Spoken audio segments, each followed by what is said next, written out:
because It's it's been worked on for so long that we can't tell what was there. And we could say, oh, those simpler columns are more appropriate because that was what they liked when they, just kind of threw up that porch. They had to redo the porch, And I in think, 1956. and I think, I think what we're saying here is that, okay, everything's all right. Is there anything that we're gonna put in as a condition? To me, the drainage is not resolved. Correct. And just putting drain arrows indicating that the water's gonna Go flow this towards way. Bay Shore is not gonna be adequate. That doesn't salt, that doesn't prove, that Well, I doesn't make the guess- water go there? So, I would like a condition that, the design, is, further complete, so there will be no standing water. on either side. Yeah, on either side, right? And I would agree with Dan in that, I don't, the circular drive, I think we're falling down a slippery slope by if we allow this circular drive, then there's another one, and then there's another one, and then there's another, and then the next thing you know, it's just, there's driveways all the way down Bay Shore on that side, so that's. I mean, I don't even know, did transportation approve this? Did we ever get any indication that it's not too close to the next driveway, or that this is an approved design, or is that gonna have to be permitted whether we approve it or not? Well, again, That's if it doesn't go through, then it comes back anyway. If it's too close, I think it's got plenty of room, but. Even to the adjacent house's driveway? Like they didn't have, see there's that a on the minimum site. distance Yeah, between curb I didn't see cuts. that on Yeah. that site plan, Yeah, but again, if transportation rejects it, okay, then that's what it is. all But right. if they approve it, It's Bay Shore. Because the transportation approves what works for cars, Right, and that was historic. Right, you know. okay.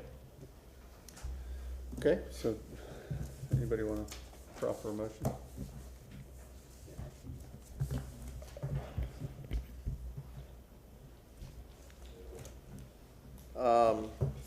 Let me make sure I got all the details all right. I move to grant a certificate of appropriateness for the drawings and documents presented at this public hearing in ARC 25-0000240 for the property at 825 Bay Shore Boulevard, with the following conditions: that the site drainage be significantly improved to ensure that all areas of the site do not contribute to any kind of a standing water problem to either the neighbors to the north or the south. Because, based upon the finding of fact, the proposed project is consistent with the Hyde Park Design Guidelines and Chapter 27 of the City of Tampa ordinances in materiality and historic appropriate detail. Okay, we have a motion. Go ahead. See a second? second. All right, we have a second. All right, the motion to grant a certificate of appropriateness. Any discussion? I'm still against the circle drive. I'm struggling with that, so. For me, it's, this driveway is a slippery slope. And we just have to be, at some point we have to say no, and I think it's gonna happen here for me. And I would hate to see that their approval get held up because of the driveway. Would you want to amend my motion? If we could put a condition in there to remove the circle drive, then I would be on board with that. But that doesn't make any sense to me. Then I would say we kill this motion and you make a new motion. I think an amendment might be that the applicant is willing to review and explore an alternative front driveway scheme that does not include 2 aprons, and explore that with staff. Yeah, okay, I'm fine with that. Yeah.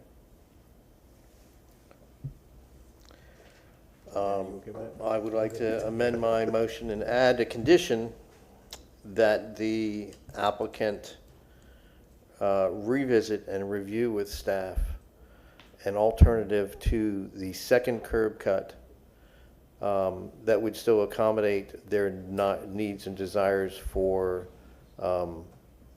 delivery and improved safety and not having to back out onto Bay Shore. So let's just make sure we're clear. They're exploring options. to an Alternatives. Alternative, Right. but it's not mandated. I'm okay with that. So amended. Okay, well, you were the second. Second. Okay. Okay. Applicant. Well, I was making sure we don't have any other discussion going on. Anything else? Okay. Do you guys understand the amendments, We do. or the conditions, I should say? Conditions? Yes, we do. Okay, and you agree? All right. Okay, so we have a motion on the floor. I'm not seeing any other discussion. All in favor signify by saying aye. Aye. Aye. It looks like that was unanimous. Congratulations. Thank you Good for your luck on the time. project. Can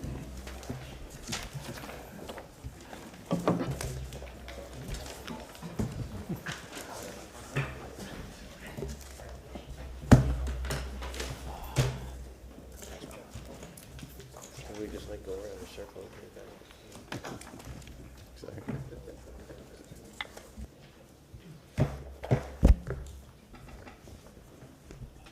Good evening, Commissioners. Ron Vila, staff with Historic Preservation.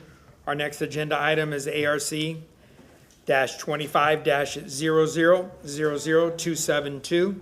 This is for the address of 725 South Brevard Avenue. This is also in the Hyde Park Historic District. The contributing structure dates back to 1906. The underlying zoning is RS 60. The request is for, or a certificate of appropriateness for new construction in addition to the primary structure, modification by elevating the primary structure, renovations to the structure with site improvements. There has been some previous action associated with this parcel. It's indicated on page 3 of your staff report. There were 3 approvals. One was for a variance for a front yard setback from 25 foot to 5 foot 8 inches. There was another variance that was approved for a structural height from 35 foot to 39 foot 1 inch.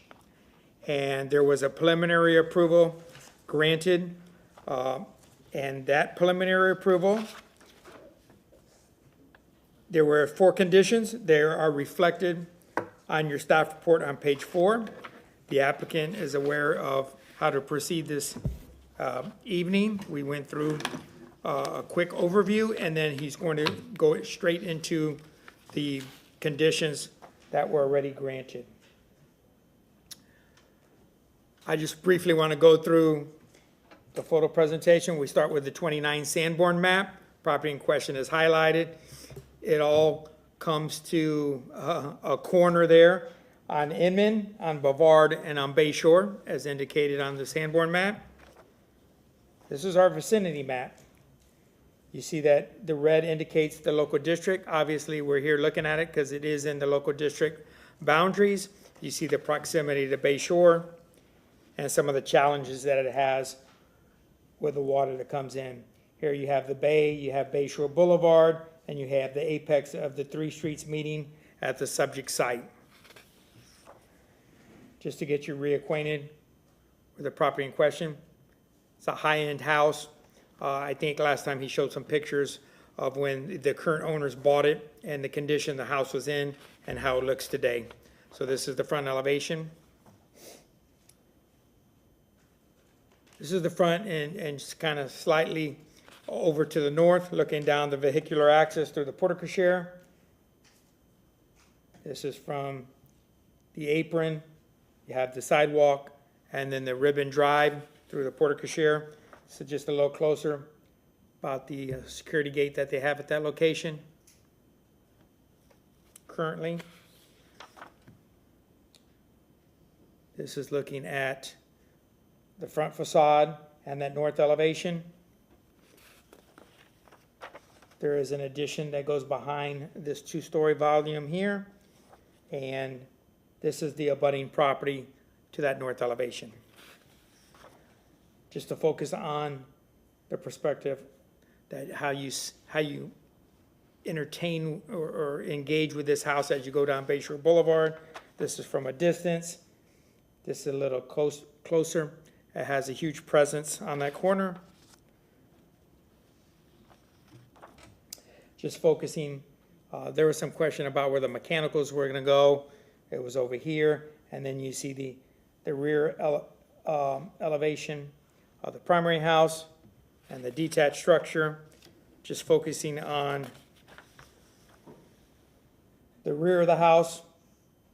And that completes the photo presentation. We have the owner and the agent here to address the board. How do I access this presentation? Ask him to pull it up, yeah.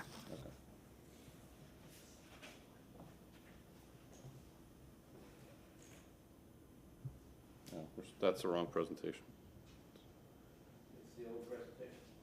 No, this is the one we just saw.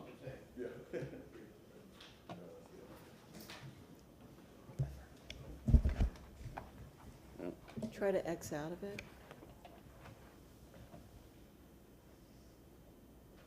Here it comes. On the upper right. CCTV is coming Yeah. down.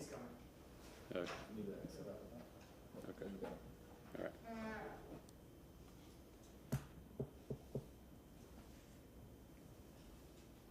I don't see it. It's either that one or one of these three. Those are the two I put. Oh, here it is.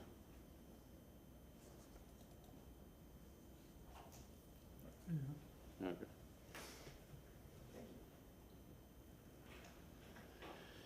All right, well, it's not pulled up, but we're here primarily to present the 4 conditions in response to our previous hearing. Obviously, we had several approvals. Let's see.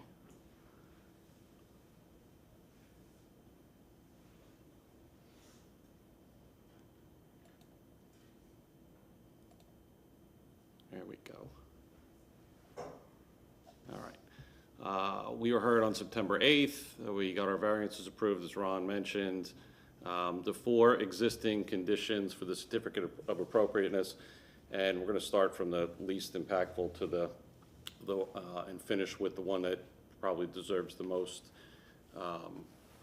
discussion. So the proposed flood vent design, the roof line on the north elevation, which we failed to, which it was incorporated in our last presentation, but we failed to put it on the drawings that were presented. And then the window placement on the north elevation, there was some conversation about additional windows on the north elevation. And then the biggest issue was really the staircase design in raising the house, how we're going to address the front stairs, and the comments that were made were to see if we can reduce the visual impact and really the massing of the stairs. So I've got my architect with me here tonight.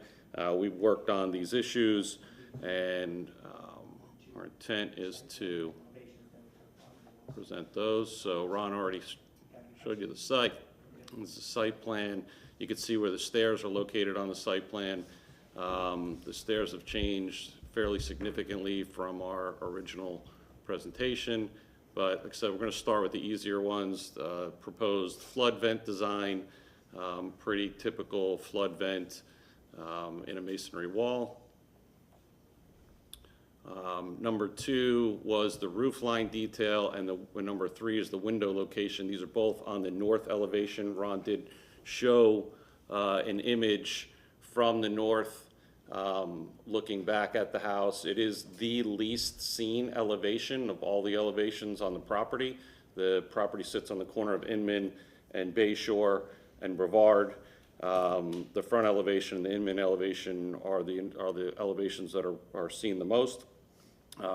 We are doing a small addition behind existing conditions that are already on the house.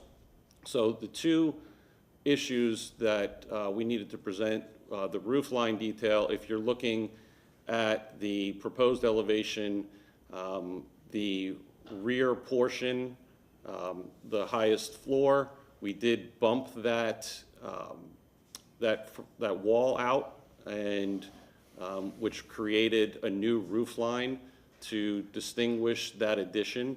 Initially, we had it on the same plane. We were changing or calling out the changes and the new work with trim details, but we've kept the trim details. We've also bumped out the wall, and we've changed the roof line to give it a little bit more definition, new compared to what's existing. And then the two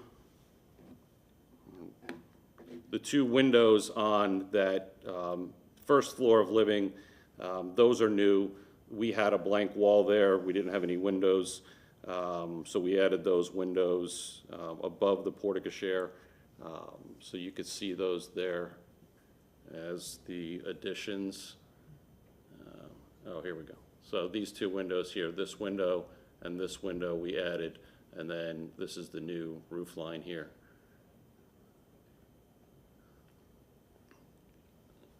So this is the elevation that we're talking about, the north elevation. This is a rendering, obviously, but you could see the trim detail, the bump out of the wall, the new windows, and the roof line. And then item number 4 is the stair detail. So we've changed the stairs pretty significantly. Clearly, we've got a grand set of stairs leading up to the house. Initially, we had proposed what's on the left, which is clad in stone on the inside and outside. The stairs were flared out to be wider at the bottom. We've reduced the width of the stairs. We've added columns at the bottom of the main run of the stairs, and then eliminated the stone on either side.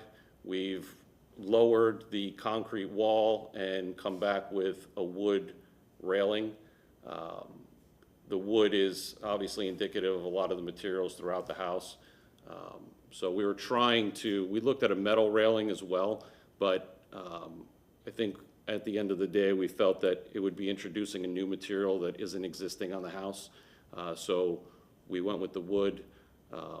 You can see in the elevation on the right, it's got that band, horizontal band, which actually we talked about in the last presentation, but that distinguishes the old from the new. And then these are 2 more renderings of the new stairs that are proposed. As you can see, we've reduced the massing on the staircase to try to make it a little less impactful. We're showing the concrete wall below that wood railing as stucco. These need to be breakaway walls and breakaway stairs. So we're proposing just a smooth stucco finish. We'll probably grow a vine on that as well, just to reduce the massing even further. But we wanted to show it, without any greenery on it. So that's it. Those are the 4 conditions that we wanted to present. So that concludes our presentation. Thank you very much. Commissioners, good evening. Ron Veal, I'm a planner with Historic Preservation. They are letters of support that they're in your packet as well. Wanted to put that into the record. This application is consistent with the Hyde Park Design Guidelines. Part of the approval was granted previously. There were conditions that were outstanding. There were 4 bullet items. You should concentrate on those 4 bullet items as you proceed with your discussion this evening. And staff feel that all of those items have been addressed. So I'm here to answer any questions. Thank you, Ron. Okay, we'll start on my left. Excuse me, is there anybody here in the public that's here to speak for or against this project? Okay, not seeing any. Let's start on my left. I have a question for staff. What were the instructions from the last meeting with respect to the front staircase? I think to reevaluate it, the discussion was, as I recall, that it was a little heavy and they wanted it to be a little bit lighter. I've worked with his team outside of that to come up with some solutions. There were some alternate solutions, but this is the one that ultimately he wanted to bring forward. And staff felt after looking at them all that this is compatible. It kind of draws the eye away from that central staircase coming up the front. I don't think you could get away from it. We raised the house and it's there. So how do we deal with it now?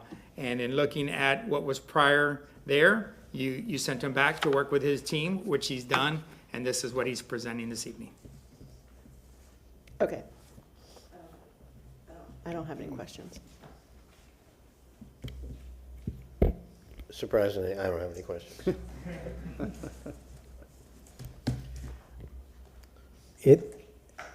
My question concerns the area to the left of the new stairway.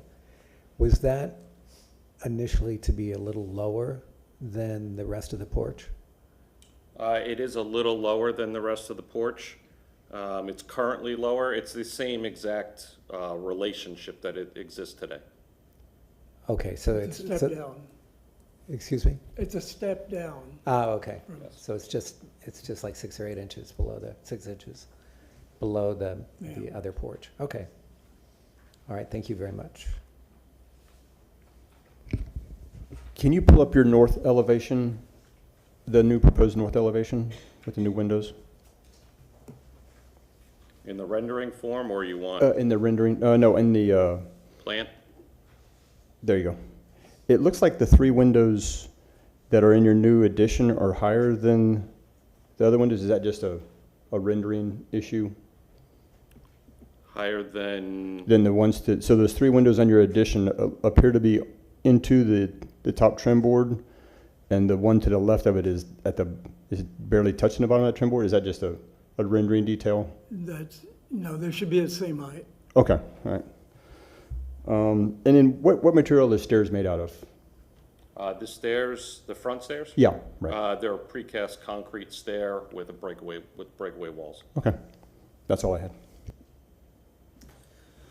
Okay, thank you very much for coming back and look at it. The house is beautiful. Real quick question on this north elevation. And I'm just gonna ask the question, the 2 windows that you put in there,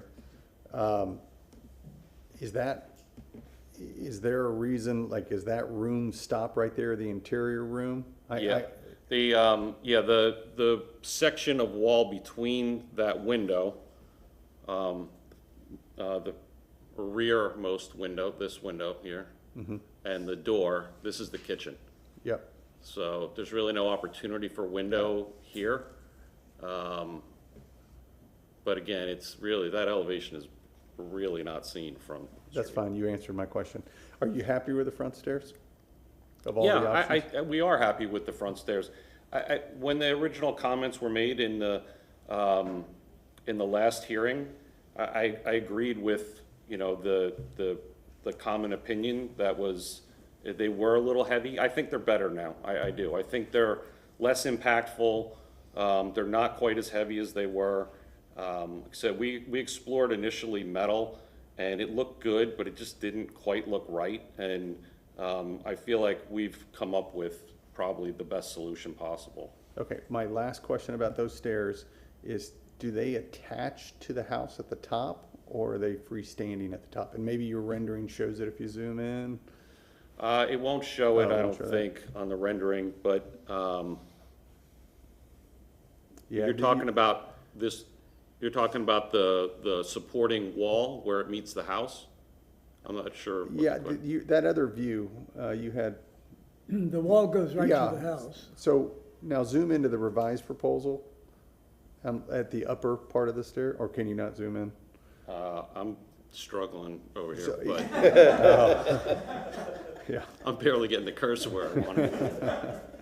So it's just at the top of the stairs with where the handrail, You're looking at how the handrail attaches to Yeah. the wall, or Exactly. how it Yeah. ends. is there a post up there? Is it Yeah, hitting a yes, column, or what there it? is, yeah. So, for some reason, I've got a little bit more definition on this screen than you do up there, but yes, the handrail does die into a column that matches that column down below. So it's not attaching to the stone, the existing stone of the house or anything? Not the existing, no. Yeah, okay, perfect. It's a new, I think what he's saying, that pilaster and that pilaster are the same, and they're both new. Got it. Yes. Perfect, perfect. All right. Any other questions? Okay, no more questions, so you have 5 minutes for rebuttal if you so choose. I think we're good. Okay, perfect. All right, at this point, we're going to close the public portion of the hearing and move to commissioner discussion. This is gonna be the most impressive grand, volumetrically stunning house on Bay Shore. It fits on, it's a beautiful house to begin with. They've done a Yeah. wonderful job. I appreciate that. But just even increasing the mass like that, it's gonna become so big, so impressive. And that's why I think we wanted to make sure that we got as many things right as Absolutely. possible, and I think they did a very nice job. I'm gonna nitpick a little bit, just a tiny little bit. But why would you Is that none of the, no, but the brand new elevations that came back did not show where the flood vents were. The flood vents were Yeah. not in the elevations. We know they're gonna be there, Right. they just didn't get put into the elevations. And I didn't wanna make a nitpick out of that, but I just wanted to make a comment on that. That's gotta be put into the elevations for final approval by staff, okay? And I would make that a condition of the final approval. But otherwise, no, I mean, you're obviously, I think the client has great taste and I've tried really, really hard to make this work and do it properly. Yeah, I appreciate the effort they put into it. I mean, obviously, this is a house that's very prominent on Bay Shore. So, I mean, this house, everybody knows this house. So, I think they've done a great job of trying to minimize the impact of raising it.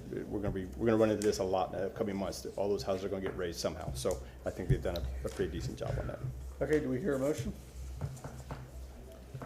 I'll make a motion. Let's see.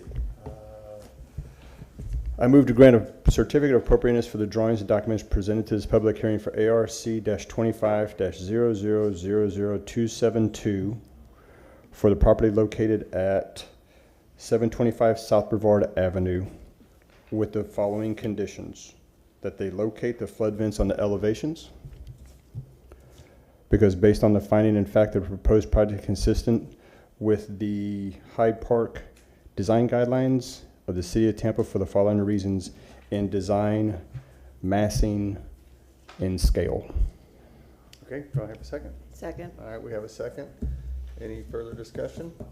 All right, not seeing any. All in favor signify by saying aye. Aye. All right, motion passes unanimously. Good luck. Thank you. Congratulations. Appreciate it. Do a great job, please. Yeah, now you gotta have the right contract. You're right. Right, good luck.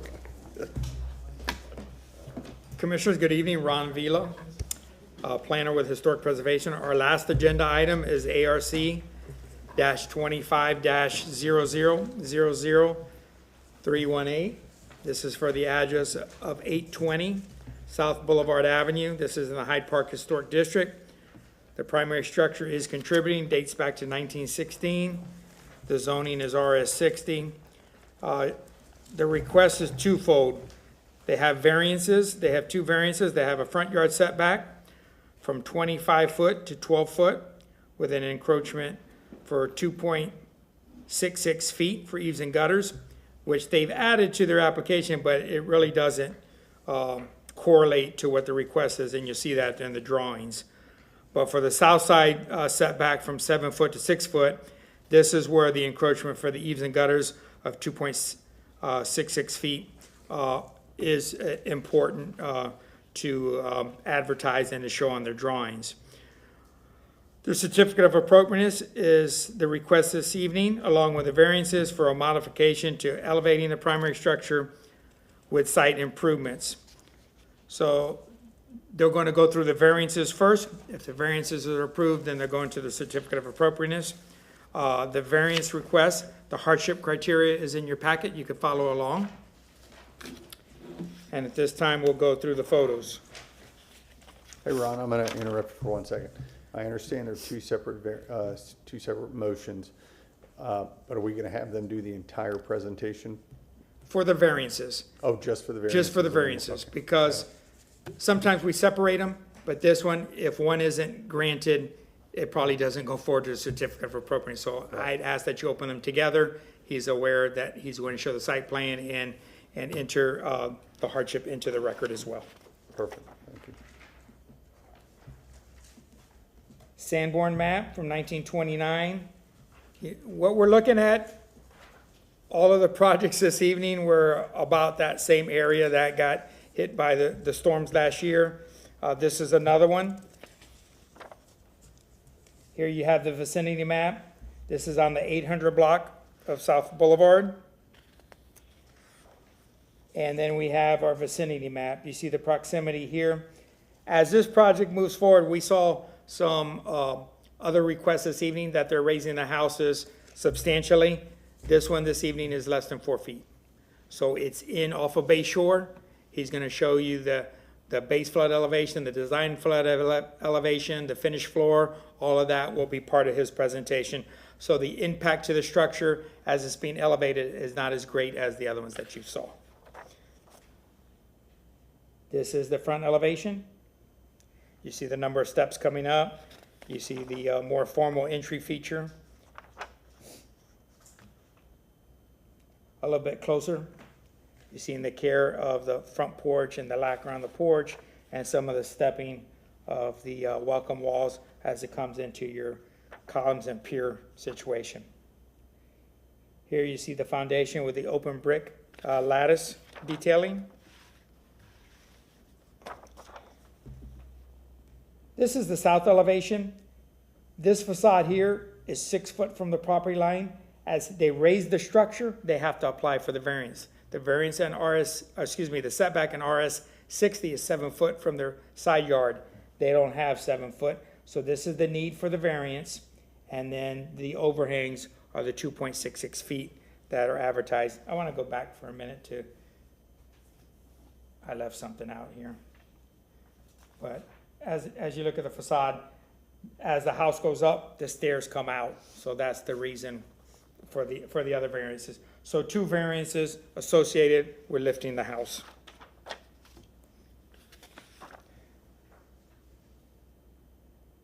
North elevation and the front facade. Some houses abutting in the district. Moving to the rear facade of the primary house. This is the rear, this is the south, this is the north, the south. This is that setback that you're asking for here. And also just a little bit closer there. So I hope that I was able to show where the variances are being requested. That concludes the photo presentation, and then we'll have the owner and his agent.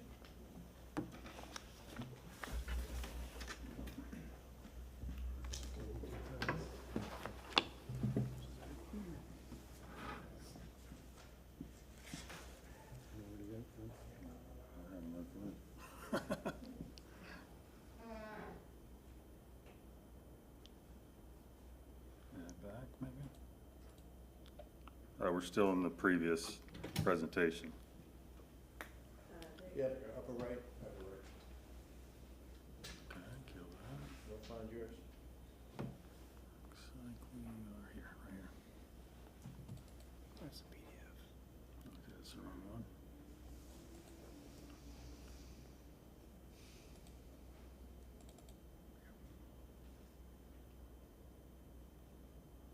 Perfect. Good evening, Board. My name is Matthew Varn. I'm the agent for Ted and Teresa for 820 South Boulevard. We are, as Ron mentioned, we are requesting 2 variances, both hardship driven. On the site plan, let's go back to the site plan. On the site plan, I have them indicated, I don't know if you see my cursor or not, but I have the front indicated here, and I have the side indicated on the site plan here.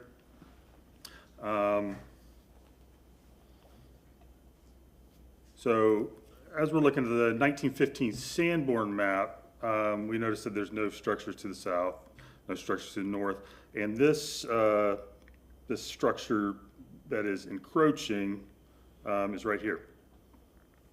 The south variance, so basically right here, we need a 7-foot setback. We are at 6 foot, and we do have the encroachment of the soffits. So we are requesting the side yard setback variance to formalize the existing nonconformity that originated from the original construction, which was between 1915 and 1916. We had 1922 on here, but we had done research and it appears that it was built between 1915 and 16. as documented on the 1915 Sanborn map. This construction predates the development of the adjoining parcel.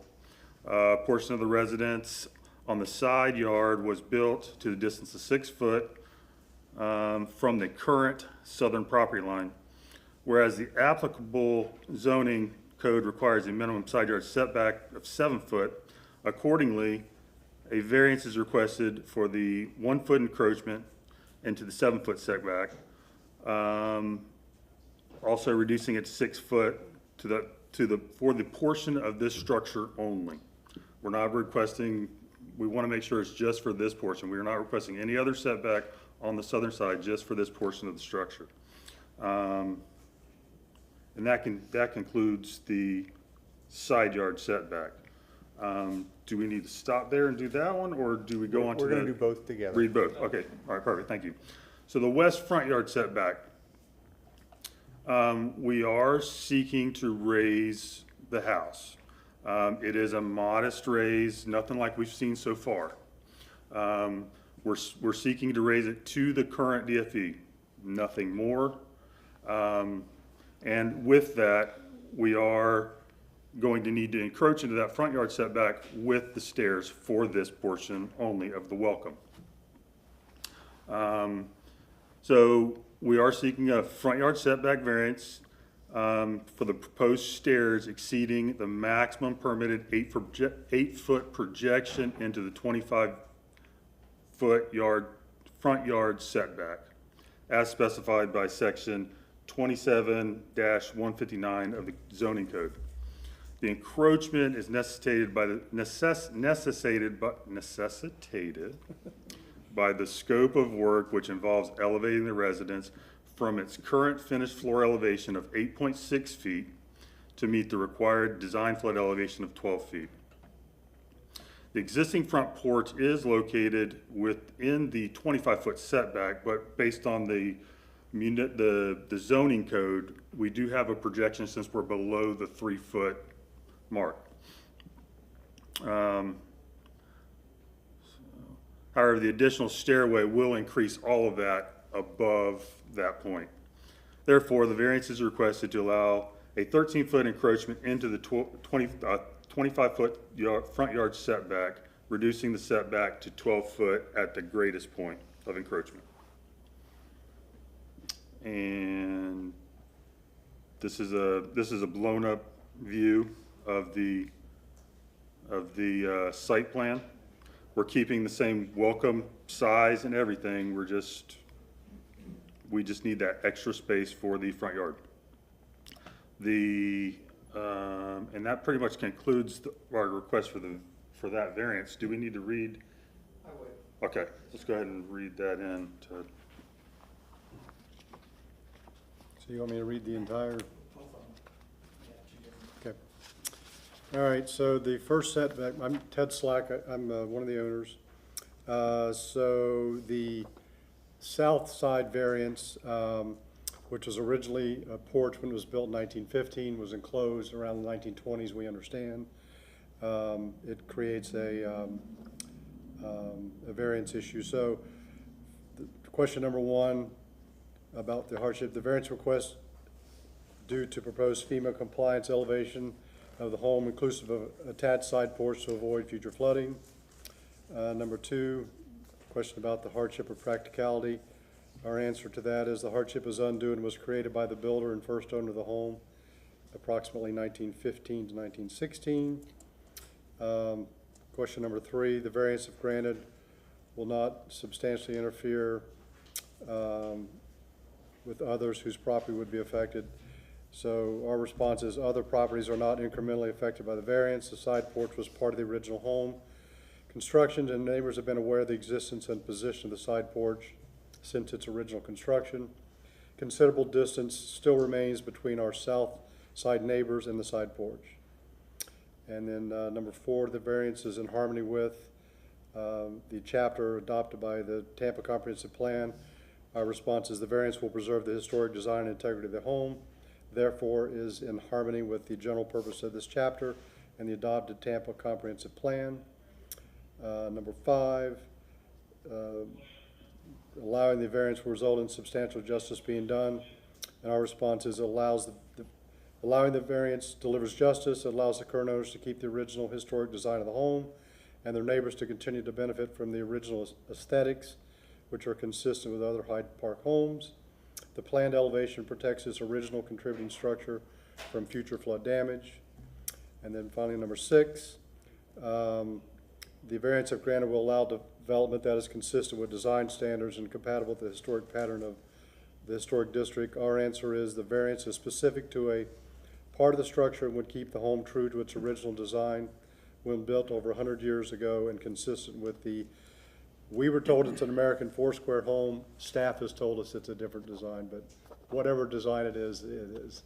We're not architects. So that's our first variance. Go to the second one. Second? All right, second one, this is the west variance, which is created only if we are approved to elevate the home to the minimum 12-foot design foot elevation as required by FEMA and City of Tampa. We will by code be required to add additional front steps, of course, to the higher level home. So question number 1, the alleged hardship are unique and singular to the respect of the property. And our answer is the variance request is due to the proposed FEMA compliant elevation of the home and attached front porch to avoid flooding. This requires an additional 5 front steps that will bring the bottom step 12 feet from the sidewalk. Question number 2, the hardship or practicality difficulty does not result from the actions of the applicant. Clearly, our answer is the hardship is undue and was created by the original builder of the home back approximately 1915. Number 3, the variance if granted will not substantially interfere with or injure the health, safety, welfare of others. Our answer is other properties are not affected by the variance as the front porch does not infringe on neighbors' properties. There's still considerable distance between the porch with new additional steps required to elevate the house and the public sidewalk. Number 4, the variance is in harmony with the adopted Tampa Comprehensive Plan. Our answer is the variance will preserve the historic design integrity of the home. Therefore, it is in harmony with the general purpose of this chapter in the adopted Tampa Comprehensive Plan. Number 5, allowing the variance will result in substantial justice being done. Our answer is allowing the variance delivers justice. It allows the current owners, my wife and I, to keep the original historic design of the home and their neighbors to continue to benefit from the original aesthetics consistent with other Hyde Park homes while avoiding flood damage. Number 6, the variance if granted will allow development that is consistent with design standards. Our answer is the variance is specific to a part of the structure design built over 100 years ago consistent with other homes of this design in the Hyde Park neighborhood. The proposed design allows the same current approach from the sidewalk. This includes our variance request. Thank you. Good evening, Commissioners. Ron Vila, staff with Historic Preservation. Both variance items have been addressed. At this point, it's a finding of fact. They've read into the record. You have the paper copy in front of you. You open up for discussion. This is hardship driven, so the question should be held to the variance at this point. If the variance proceeds or approved, then we could go to the certificate of appropriateness. Great, thank you. Anybody in the public here to speak for or against this? Not seeing any. We'll move on to my right. Question. Is it possible to grant a variance to only include the stairs and only include the addition and not just do a generic front yard setback? Say that again? Is it possible to only do the variance just for the stairs and just for the? Yes, we've done Yeah, that before. okay, Yeah. that's it, okay. No questions. I've got a question. Can you come up and the front, the west elevation, and that exhibit that you showed the welcome, it was a cross section that showed the, I'm sorry. I guess I'm technically challenged today too. This one?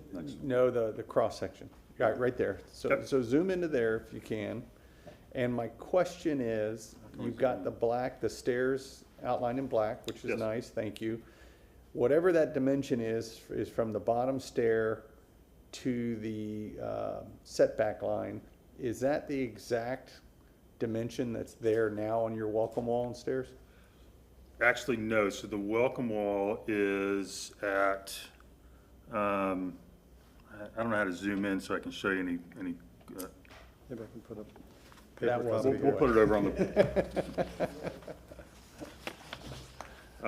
the. It's actually the welcome wall, because the welcome wall is at 4 foot, which is above that 3 foot line. No, I understand that the setback is the welcome wall. I'm asking that internal dimension from the westernmost face of the welcome wall to the riser of your stair. What you're showing on that drawing, what I want to make sure is we're not putting more space there than what's there now. You have to turn that on. They'll do it. Oh, they'll do it, okay. Okay, and then there's a zoom there. You got it there? Yeah. Is it showing up there? Yeah, we can see it. Okay.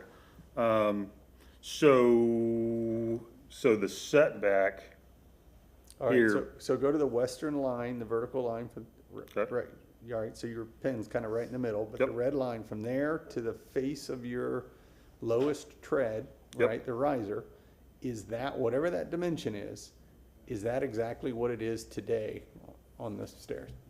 Is that exactly what it is today? No. So why is it bigger? I don't want to give, my thought is, why am I giving you more room unless you have to have it? That's what I'm asking. Well, so our setback at this point is, on the existing, is approximately here, about 18 foot. So we're adding 5 steps, bringing it out. I understand that. Okay? It's all about that one ratio from your bottom riser to the face of the welcome wall. Here. Yeah, just that dimension. So today, on your welcome wall and your bottom riser, have you enlarged that space right there? No. If it's exactly the same, that's fine. Yes, that is exactly the same. I mean, I'll have to see a picture of it, actually. Ron's got pictures. Do you have a picture of it, Ron? I can clarify. It has to be this dimension, even if it's further away, so that the caps can be the same dimension and Okay, here's the picture. Here's the picture. Maintains as a guardrail okay, dimension clearance height. got it. So here's the picture. That's why they did it. Yeah, and we are trying to hide that handrail that we have to add in now, Okay, which necessitates some of the height there. Ways of creating that. all right. Functional reason, got it. All right, any other questions? Okay, No, All but right. I was gonna have, concerns about the same thing, but. okay. Yeah. All right, so seeing no other questions, if you have up to 5 minutes if you so choose. I think we'll yield it back to you guys. Perfect, thank you. All right, I'm gonna close the public hearing for this portion. Discussion? Okay? Yeah, it's kind of, the discussion is that by creating the rise and extending the stairs, it creates the welcome walls having to become so much bigger and so much more prominent to hide that railing, which is unfortunate, because I think they're out of scale, a little out of scale, out of proportion, but it's kind of what has to happen. That's my only. Okay, and we can Comment. discuss that in the next one. All right, do I, The somebody the wanna only, propose the only one? condition I want to have is that we're only approving the stairs and only approving the, Yes. so. Okay, And I believe that doesn't even need to be mentioned in the approval of the variance, because it goes without saying that we are only approving that. Is that correct? Staff? Do state that with regard to the variance, that it's limited to that section on the drawings. Oh, okay. Thank you. okay. Okay. I'd like to make a motion then. I'll make a motion to move that the variance request for case ARC-25-00000318 located at 820 South Boulevard, as depicted on the site plan presented in the public hearing, for a front yard setback from 25 feet to 12 feet with 2 foot 6 foot for eaves and gutters, and a south side yard setback from 7 foot to 6 foot with a 2.66 foot for eaves and gutters. Oh, sorry. Be granted with the following conditions: that the setback variances only pertain to the front steps and the side existing addition. Based upon the petitioners meeting the burden of proof with regard to the 6 hardship criteria set forth in section 27-114D of the City of Tampa Code and Ordinances for granting variances as stated in the evidence provided in this public hearing. Specifically, is there more of that? Oh, specifically that, That the applicant has met the hardship criteria. yeah, that the applicant has met all the hardship criteria. I'll second. All right, so we have a second. Any discussion? All right, seeing no discussion, all in favor signify by saying aye. Aye. All right, motion passes unanimously. So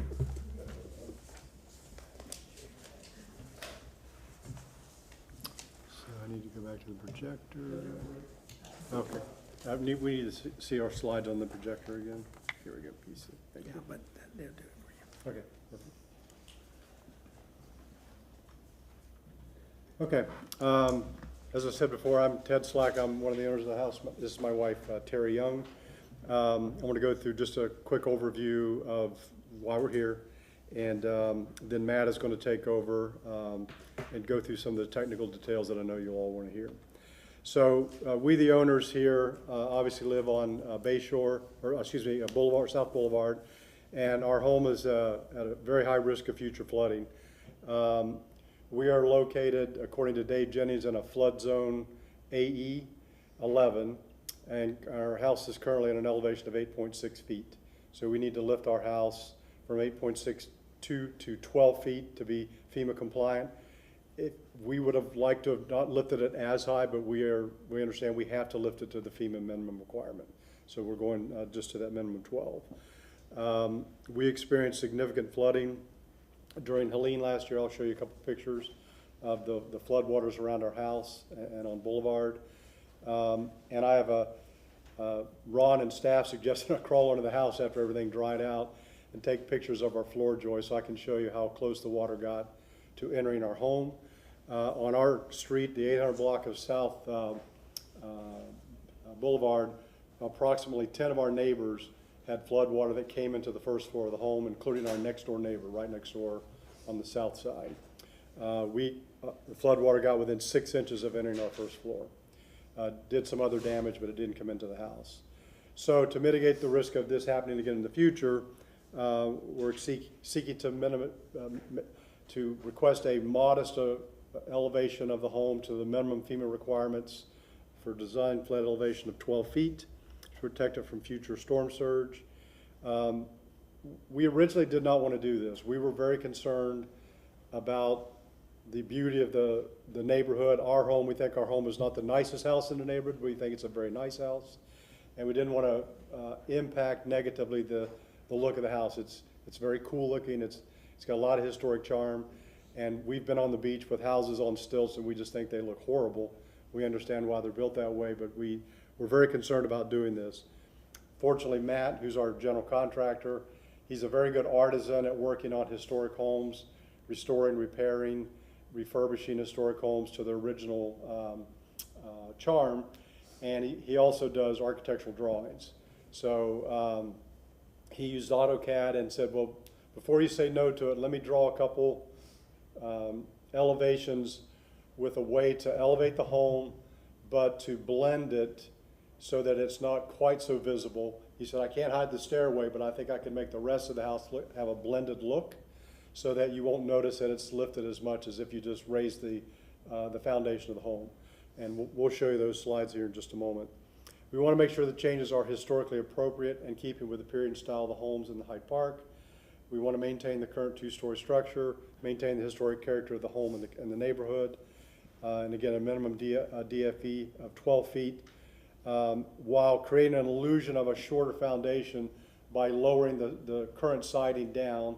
And we have examples of other homes in the neighborhood and Hyde Park where siding often comes down all the way to to grade or even close to grade, where ours does not now, and obviously wouldn't with what we're proposing. And we're trying to do this to minimize the impact to the look and feel of the home, obviously. Enhance the Hyde Park community by preserving one of many beautiful homes there. We don't want to completely change it. We're not trying to add garages or additions or anything like that. We're literally, our approach to this is to fix and repair what could not be done in 1915 because the original builder didn't have information that we have now. Before our home was built, the Great Gale of 1948, I think, had a flood surge, a storm surge of 15 feet. That happened before our home was built. About 6 years after our home was built, the Tarpon Springs hurricane had, we understand, 11 to 12 foot surge in Tampa Bay. Probably impacted this house. We don't have any pictures to prove it, but probably did. And then, of course, with Helene, based on the pictures we took and the tape measures, picture that I'll show you in a minute, we think there was about an 8 to an 8.5 foot surge from that storm, and we almost flooded.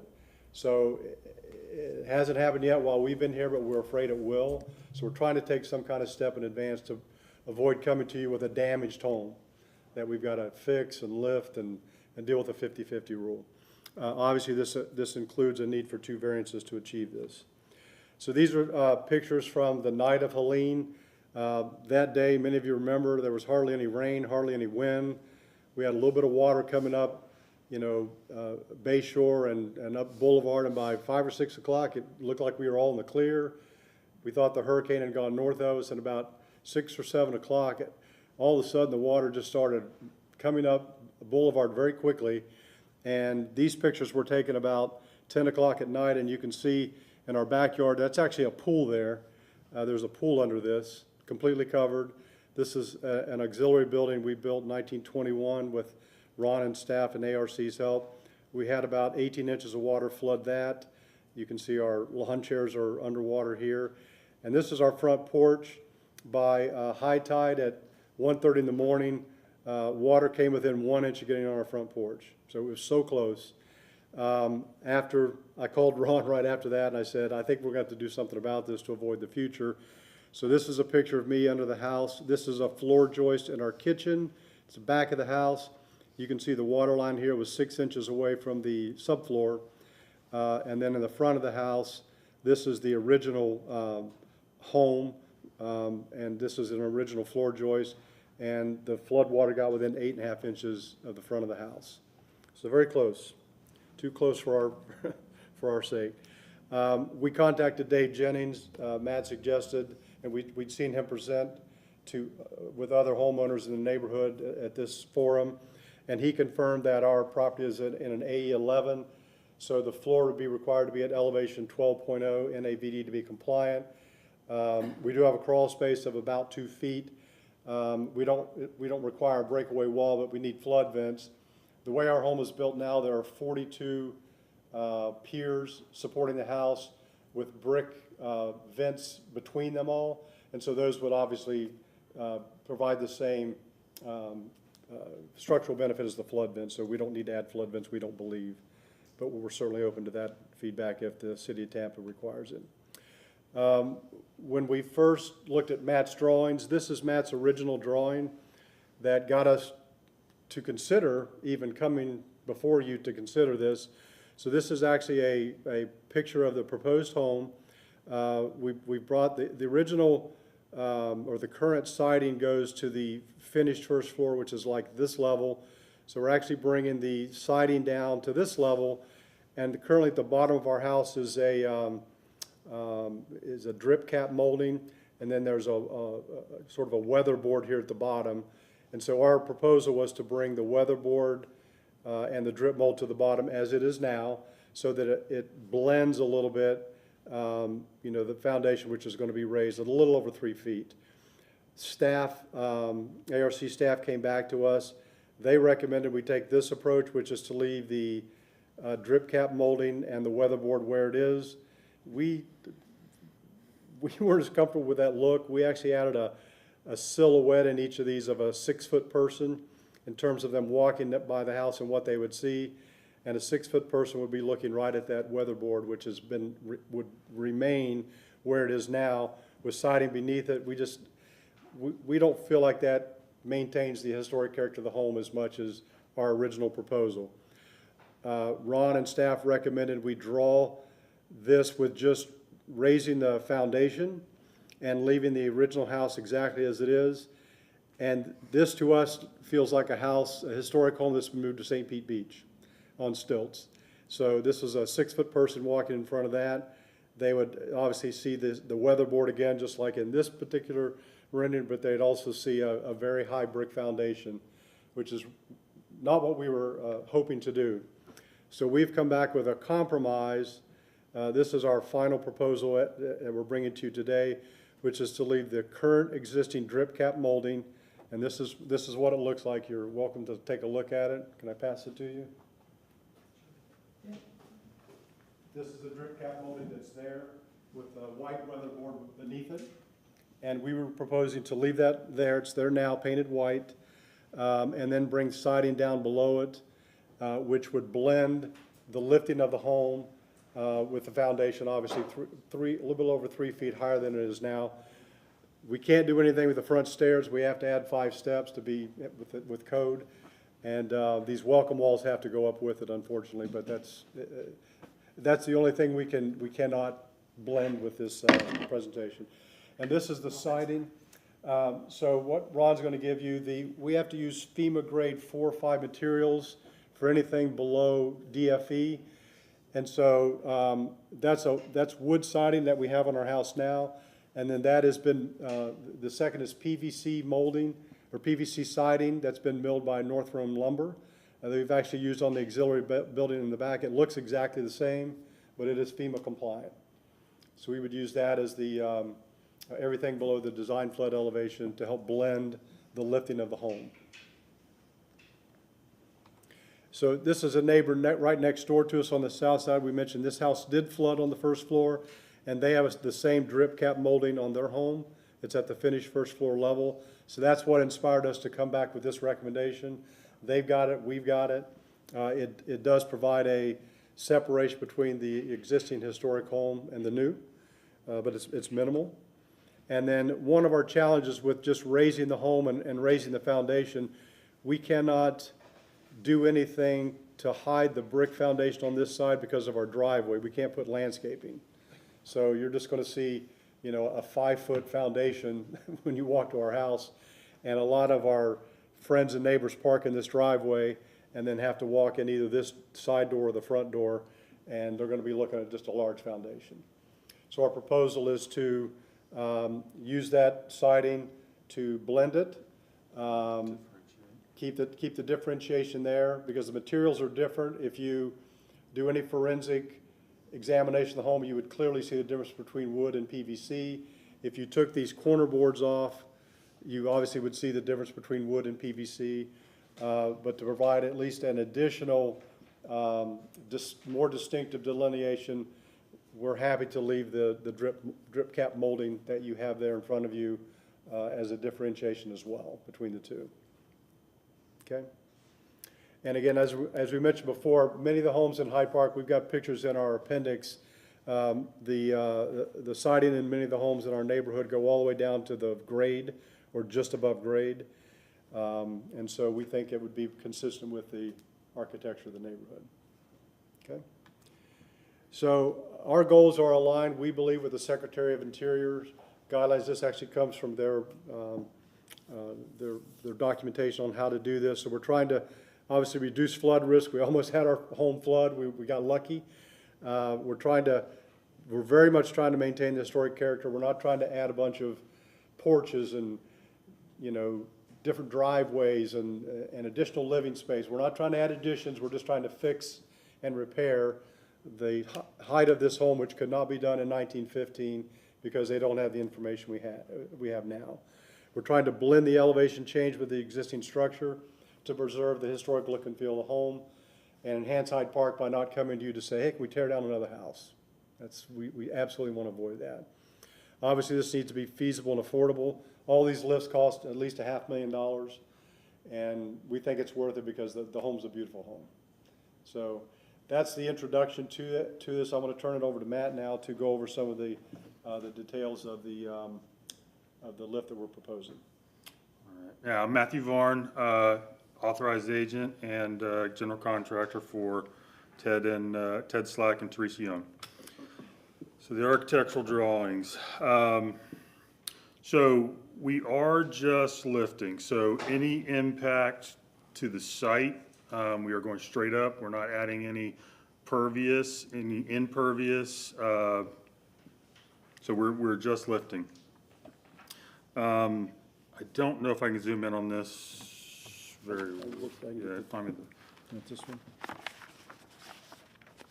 So we do need 5 additional steps. The approximate lift is 3.38 feet to get it to the current DFE. Can you guys see any of these numbers or no? Okay. Right, so if we could flip over to this, Which one you want to look at? I think we're gonna go right to this. Let's go over here. So this is our current, structure. Basically, it's showing our finished floor elevation right here at 8.62. And then this would be, so that's the front elevation as it sits. And then this is our current, this would be our proposed. The approximate raise is 3.38 roughly. It keeps our peak height at 31 feet, which is measured off of the DFE. And as Ted mentioned, keeping the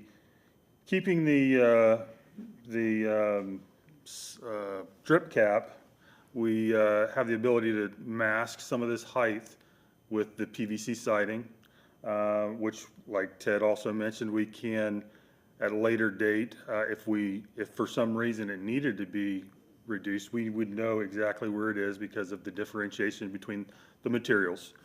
All right, cool. So that's our front elevation, which definitely keeps us within the 35-foot maximum. Okay, and then what's our next slide?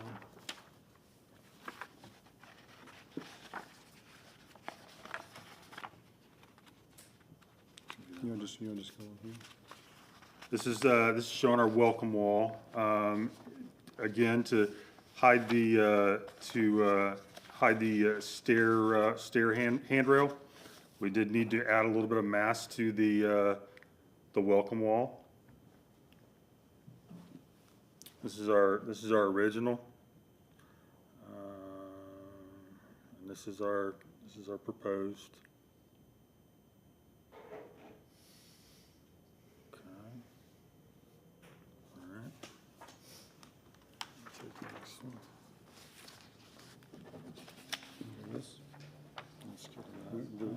Slide of this. Okay, so this is, yeah, go ahead and zoom that out. Basically, this is just our cover sheet. It's showing what our purpose is.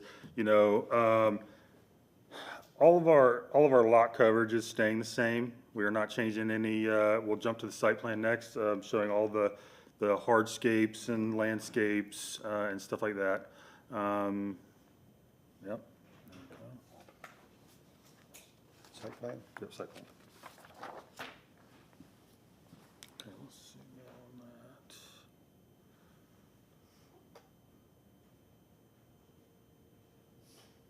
that. Again, we're just, you know, keeping all green spaces, we're keeping all lot coverages, we're not changing any of that.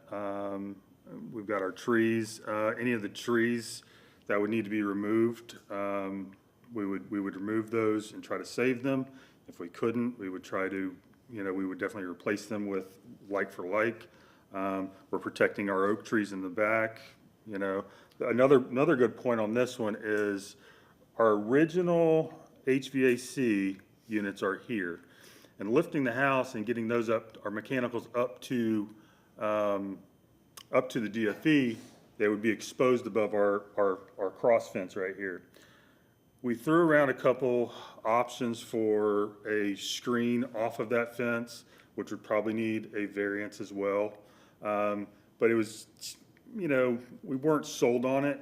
So as another option, we thought to move the HVAC behind, the two condensers behind this structure here, which is the porch that we just had for the variance, which would mask it from the street.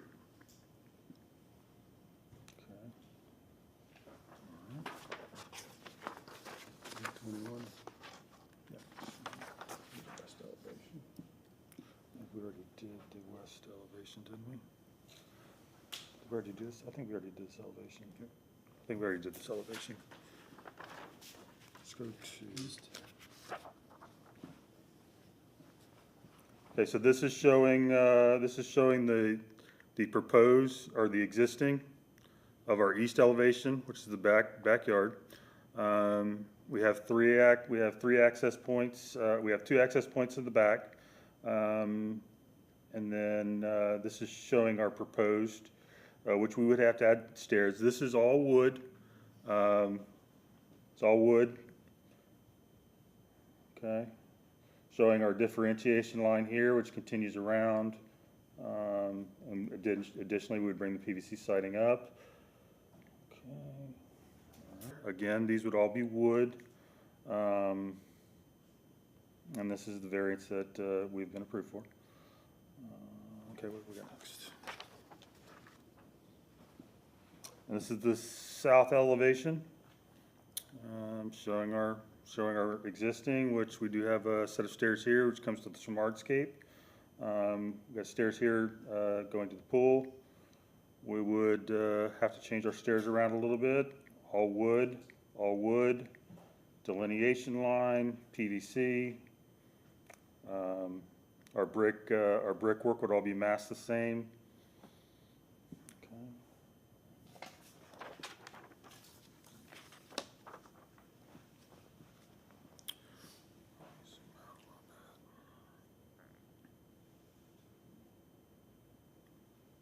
So this is roughly our wall section.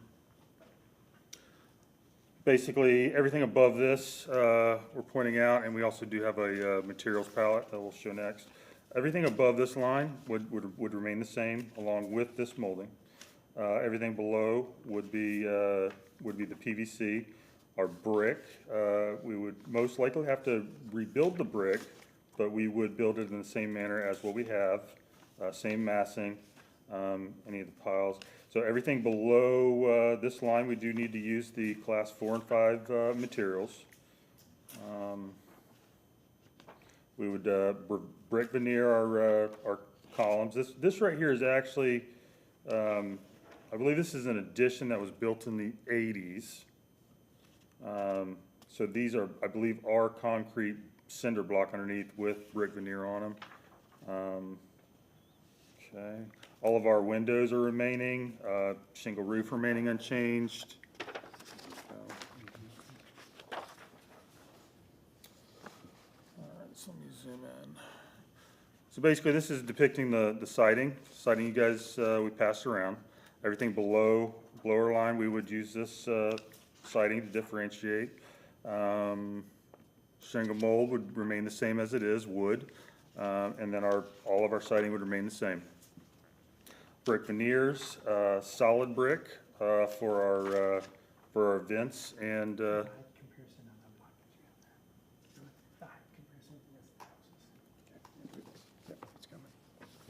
and then basically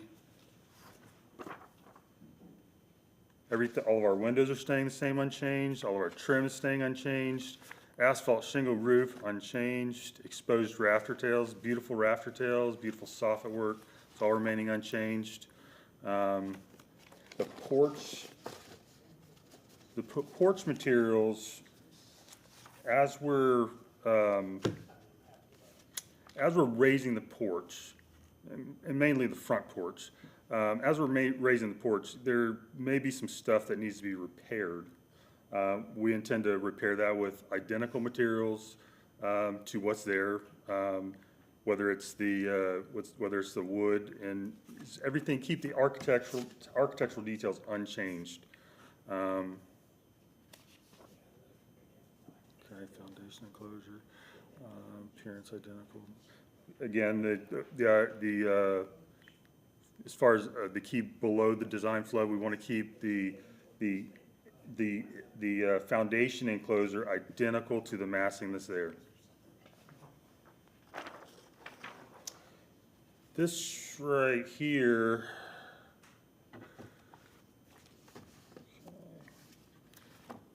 So this right here, this is the project site. And basically what I did was we went down and we drew little line sketches of the houses.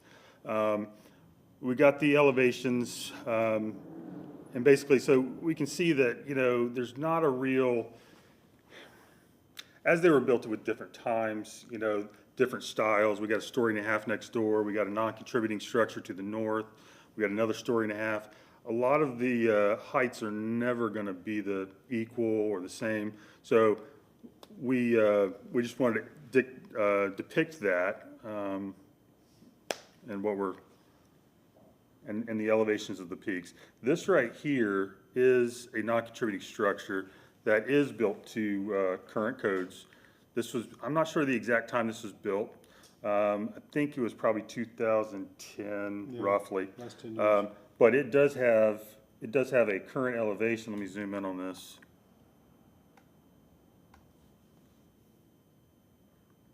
So this is the current elevation above sea level, 47 foot to the peak.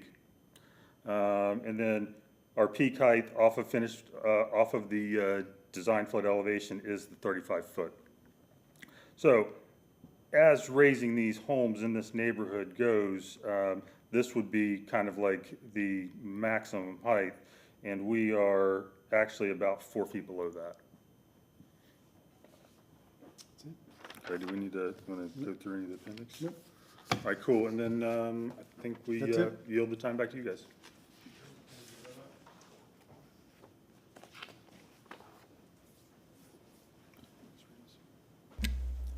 Good evening, Commissioners. Ron Vila, I'm staff with Historic Preservation. Just to reiterate that we have the letters of support that are in your packet. In working with the owner and the agent, staff finds this application is consistent with the Hyde Park design guidelines and the Secretary of Interior standards with the plans that we looked at on August 19th. In the mitigation, the flood mitigation portion of the Secretary of Interior standards on page 76, and I think it's very important, we saw 3 raising of the houses from grade, from floodplain, to be consistent with FEMA's requirements. And in bold on page 76, it discusses establishing a universal standard or measurement on how high any given building should be is impossible to come up with that formula. So as we look at these, I think they're on a case-by-case situation moving forward. Having put that into the record, I had some conditions associated with this request. Through the presentation, he hit on most of these. The summary that I feel is comfortable here is that he's raising it less than 4 feet to the minimum DFE at 12 feet. He's been in consultation with the floodplain manager, Dave Jennings. The front steps, you look at it, if they need to be breakaway or not, he has an email stating that what is presented in all aspects of the review is acceptable to the building department. Now, moving forward, there's probably going to be some tweaking moving forward as the plans examiner look at it, but the overall concept of what is presented today meets the preliminary review. We also, in reviewing it and staying consistent with the Secretary of Interior standards, we look at that datum line that has to be incorporated into the project. They have that drip cap that they put there. He went through different iterations. This is what they landed on. There is, this addition is speaking out that there's different material below that datum line than what's above that datum line. And all projects that come forward, we have our standard template at the bottom of page 3. with a wall section with the material palette for the roof, the overhangs, the exterior wall materials, the doors and windows, the trim, the porches and lighting and hardware. None of that is changing through this request this evening. So just focus on the portion that's here. We spoke about the variance already, that we're past the variances already, and focus on the mitigation that he's showing you this evening. I'll be here to answer any questions. Great, thank you, Ron. Anybody in the public here to speak for or against this project? All right, not seeing any, we will move on with questions, starting on my right. On your site plan, can you tell me how long the driveway is from the sidewalk?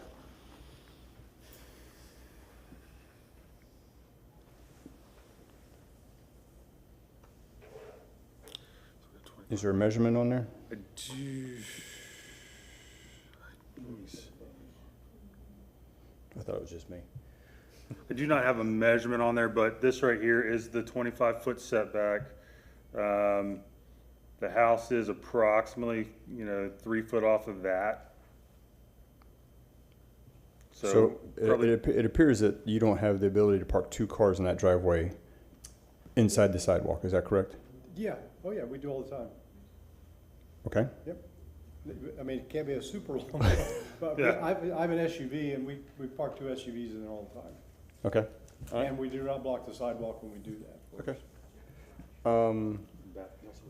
Oh, we also have a back parking area too, right here. So this is an auxiliary building we built in 2021, and that's a parking area right there, just brick pavers. Okay, well, previously you had made mention that you couldn't, on your front driveway, that you couldn't put any type of foliage there to mask that, Correct. to screen that massing because of the driveway, is that? Right, that's right. yeah, we do have the brick rib, do have the concrete ribbons and the brickwork. So So that- we can't plant anything any shrubbery. Well, okay. Your mechanicals, if you move your mechanicals to your new location that you're proposing, is there a way that you can screen those so that your neighbors can't see those? Probably. Yeah, I think we could work out something on that platform. okay. And then on your brick detail, on your elevations, existing doesn't show, it just shows that it looks like you have a brick lattice work of sorts. Mm-hmm. And your new looks like you have solid brick at the bottom with the lattice work above it. It's probably a drawing error.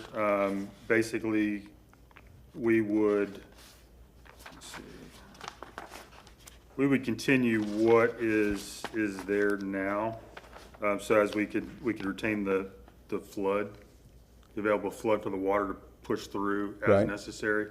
Yeah, we had foundation work done in 2019.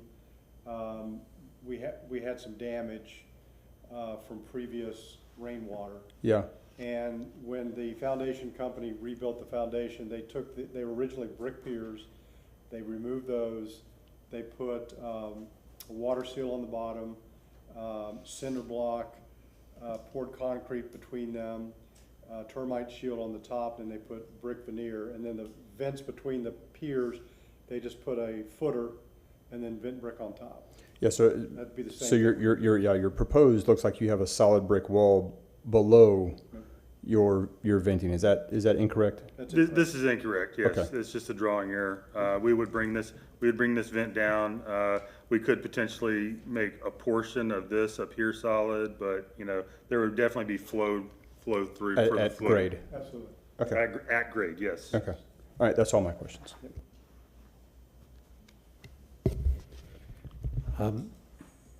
So is that brick, the brick screening at the foundation, is that painted at this Yes, time? It is painted. Oh, you guys are lucky.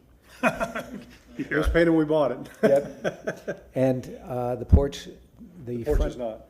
right, but the front I want to know about the front It's porch. just red brick. Yeah, but the floor, Okay. it's some nice, you've done something to it, you Brazilian. mentioned Oh, it. it's a Brazilian cherry porch floor that we had installed, I don't know, 2019 we had that put. It's very nice. Ah, okay. It's So pretty, that, we and get that's, a lot of compliments on that. so that gets lifted up then? Absolutely. Absolutely. Okay. Yeah. Those are my only questions. It seems very sensitive, thank you. Thank you. I a couple questions. One for staff. Is the PVC material acceptable in lieu of hardy board, or is hardy board a more acceptable material?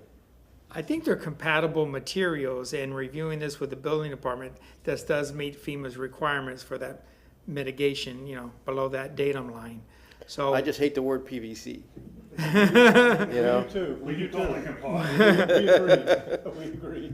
Well, I thought the same thing, but when he brought me in the sample and how they could work with it, it works like wood. It looks great. Yeah. I mean, it looked great, the sample that came by here. That was a technical thing about, I know the word PVC does not go with historic preservation very well. Understood. We agree. Um, If we could put wood, we would. if can you put that elevation back up that shows the front elevations, and I got a very specific question for you. The white weatherboard stripe across on the existing condition, Yep. okay? When you raise the house and you leave the drip cap, which is the right thing to do to indicate here was the original house, here's the stuff that we added later, right? Couldn't you put the weatherboard back at the bottom so that the brick exposed? That was our proposal. That's our original proposal. That the So- exposed, back at the bottom, so that the exposed brick matches the height of the original exposed brick. That was not one of the other alternatives that was shown earlier. So what you're saying is, could we leave the drip cap in the middle? And then drop the wood- weatherboard to the bottom, so that the weatherboard. white stripe is in the exact same place. So not bringing the brick up at all? Correct. Don't bring the brick Yeah, up. I'm asking that, yeah, we. Bring the siding down and leave that weatherboard at the bottom. Yeah, we did think about it, we didn't have anything drawn up. Can and you the come reason up why we and- didn't go that- You stand up, sorry. Jerry. Since you spoke up, now you have to Terry, introduce I'm the yourself and tell wife. us who you are and everything. We did talk about it, and the reason why is we were really seeking to blend and honestly mask that we had ever done anything to this house. And so we thought that bringing the brick up a little bit and bringing the siding down a little bit really did, met that conceptually in the best way that we, does. that we could. It So does. We thought that bringing the siding all the way down, it just makes it makes the first story look disproportionate to the second one. We just thought. Well, it would but that's look what I'm saying, the strange. white, and in this particular drawing here, you show the weatherboard down low. Right, but we also with the- brought the brick up. No, on the upper left, Yes, that's right. you brought the weatherboard down and kept the brick at about the same height. No, the brick came up, about a foot and a half, 2 feet? Brick came Okay, up so it came up a little bit, Yeah, okay. yeah. It's currently 2 feet now, and Yeah, it would be yeah. a little higher. Okay. Now go back to what We you're sort of met in the really, what middle. you're proposing to do, which is, but without the white stripe at the bottom, without the weatherboard at the bottom, which is what the current house looks like. Sure. And I'm just trying to figure out why you wouldn't do that. Is keeping this proposed, Right. keeping So- this here, but then dropping that. You keep the drip cap up Essentially, high, you're saying, do the upper left and keep the drip cap. Where at it the is. Finished floor elevation. where it is. And that makes the house look, Yeah, yeah. I don't We did know, not to me, talk it about seems that. to make more sense to Yeah, do it that wa- way. The waterboard around the neighborhood is always at the bottom of the siding. It's Exactly. never in the middle, so. Right, right. So it makes sense to do that, even if you want to, compromise and it's not in the exact same height off the grade that it is now, but put the weatherboard back. Yep. So there's not as much blank new PVC Yep. siding, and Yep. there's not as much brick. So that's my suggestion. We're fine with that. Also, when we go to the welcome wall in section, I have the welcome wall just seems like it's gotten really massive. Yeah, we want a section, one side. So let's take the, Which one you want? keep going. Let's go section. There we go. This one, there. Yeah, and if you can zoom in on that. Because, the idea of a welcome wall is just to cover the sides of the stairs. Yeah, we agree. And now you're building these massive brick walls. A lot of that's driven by that, we have to put a handrail in, which we don't have now. Well, It's because you're over the 36 inches, which means you have to, you have to have some kind of protection at the edge there, right? And over 3 steps, I think, is the other part of it, yeah. Yes. Yeah. But the idea of the welcome wall, this is not a welcome wall anymore. It's kind of bastardizing, for lack of a better phrase, what a welcome wall is. And I think I would almost rather, personally, would you entertain, let's put it this way, would you entertain having like a nice single brass rail, but lower the welcome walls and reduce that mass quite a bit? Yeah, so the welcome wall currently right now, the top here is in line with the floor, Yeah. the porch floor. And the only reason we raise it up, because we have to put a handrail in and we're trying to attach it to something. I know. I would much rather these welcome walls be much lower and less massive, and then see a nice little delicate rail of some kind across the top of it or inside of it or something. Yep. And I think that would be so much more elegant to the front of your house. Yeah, Because the need for the handrail was the only reason we raised it. yeah, I don't think that would be, I wouldn't do that. Let's put it that way. I would lower those brick and expose the rail. Yeah, so this is the. Right. We did not hit this one for some reason, but, this is what we are proposing inside that wall. It's Right. like a bronze. And I see exactly what you're gonna do. I would rather just see that rail on top exposed and have so much less of that brick so that the brick is much more elegant. Because the idea of the welcome wall is you can sit on that. Yeah, And now you can't sit on it, right? yeah. Part of You can't put a pot. Part of the challenge Can't with put a Cotton Law, fire. the brick is part of the original, the brass rail is not. But we gotta add it. By code, we have to. It could be bronze, it could Yeah. be a nice little piece of wood, it could be something else. I would investigate that. Okay. And then, when you rebuild the brick vents, because you're gonna have to rebuild them once you raise it all, they're all gonna fall apart and whatnot. You're gonna have to buy more brick. Yes. How are you planning on making sure that the stuff matched what you have versus, oh, that's, it's painted. It's painted. It's painted. It's painted. We already figured that out, didn't we? We We've been figured doing that it out. already. Never mind. We did it before, just, it's. I was painted. gonna recommend like you do the whole front with the original brick and then do the back of the house with new bricks so that you wouldn't see that it didn't match. But now that it's all painted, that's a totally moot comment. That's all I have. No question. Okay, we leave that up. Real quick, I think Commissioner Prokop hit everything that I had. Why bronze or brass? Just trying to keep it with something that would be in that period. Yep. The only thing I would have is. We don't want aluminum, I know. No. But you want it to disappear. We do. That's right, We so- don't want it there. So, but that's not the material to make it disappear. So, Plus you gotta polish it. True, that's true. so go simple with it, and it sounds like you guys are open to Yeah, that's. redoing this welcome wall and all that, so We that's have to good. put a rail in. We would like to hide it as best we could and make it blend as best we can. Perfect. Okay, all right, you've talked to everything. All right, I don't have any more questions. Okay, all right, so no questions from us. You have 5 minutes for rebuttal if you so choose. We're good, thank you.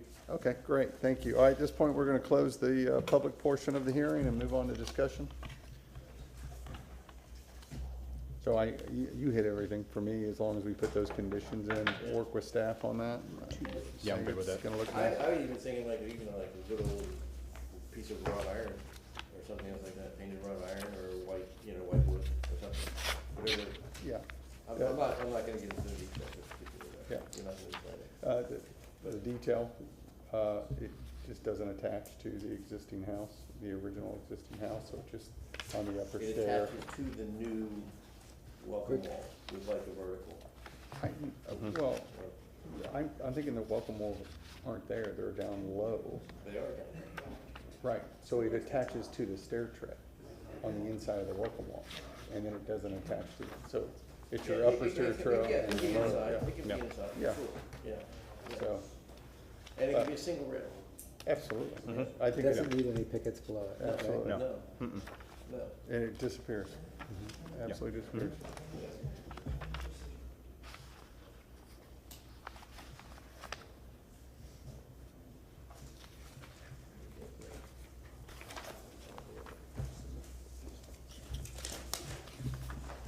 I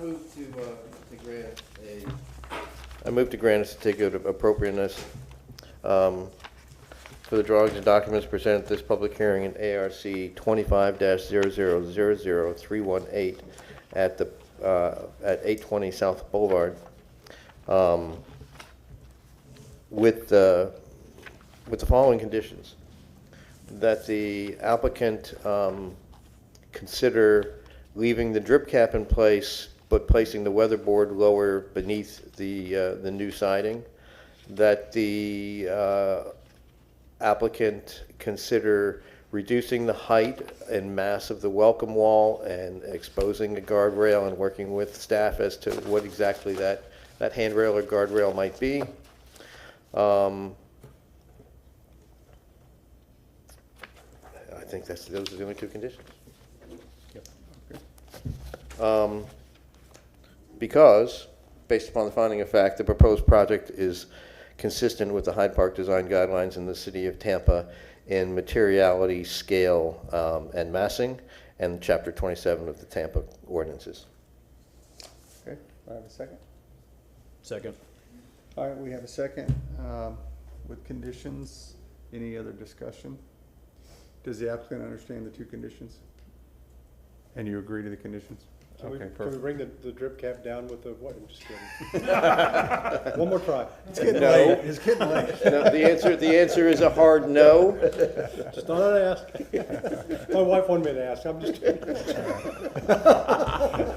Sorry. Don't throw her under the bus. I was going to say, he just blamed her for that. Yeah, That's how we roll. all right, okay. All right, any other discussion? No. Okay, so we have a motion on the floor with conditions. All in favor signify by saying aye. Aye. All right, motion passes unanimously. Congratulations. Thank you. Good luck with the project. Thank you. Okay, and I am looking for a motion to receive and file submitted documents and exhibits. Move to receive and file documents as exhibits as presented at this hearing. Second. All right, no discussion. All in favor signify by saying aye. Aye. Motion passes. This hearing is adjourned. Thank you, everybody.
Hello, good evening, and welcome everyone to our Stormwater 101 virtual town hall meeting. My name is Josh Cassio. I'm the communications coordinator for the City of Tampa's Mobility Department, and we're here tonight to give you an inside look at our stormwater team. That is, who they are, what they do, how they do it, and most importantly, the new proactive measures we're taking this storm season to ensure Tampa is more resilient than ever before. To go into depth into all of this is my expert panel here, led by Mobility Director Vic Bede, the Head of Stormwater Engineering, Yuan Lee, the Head of Mobility Operations, Brian Roger, and Stormwater Engineers Jeff DeBosier and Alex Awad. They have decades of experience among them.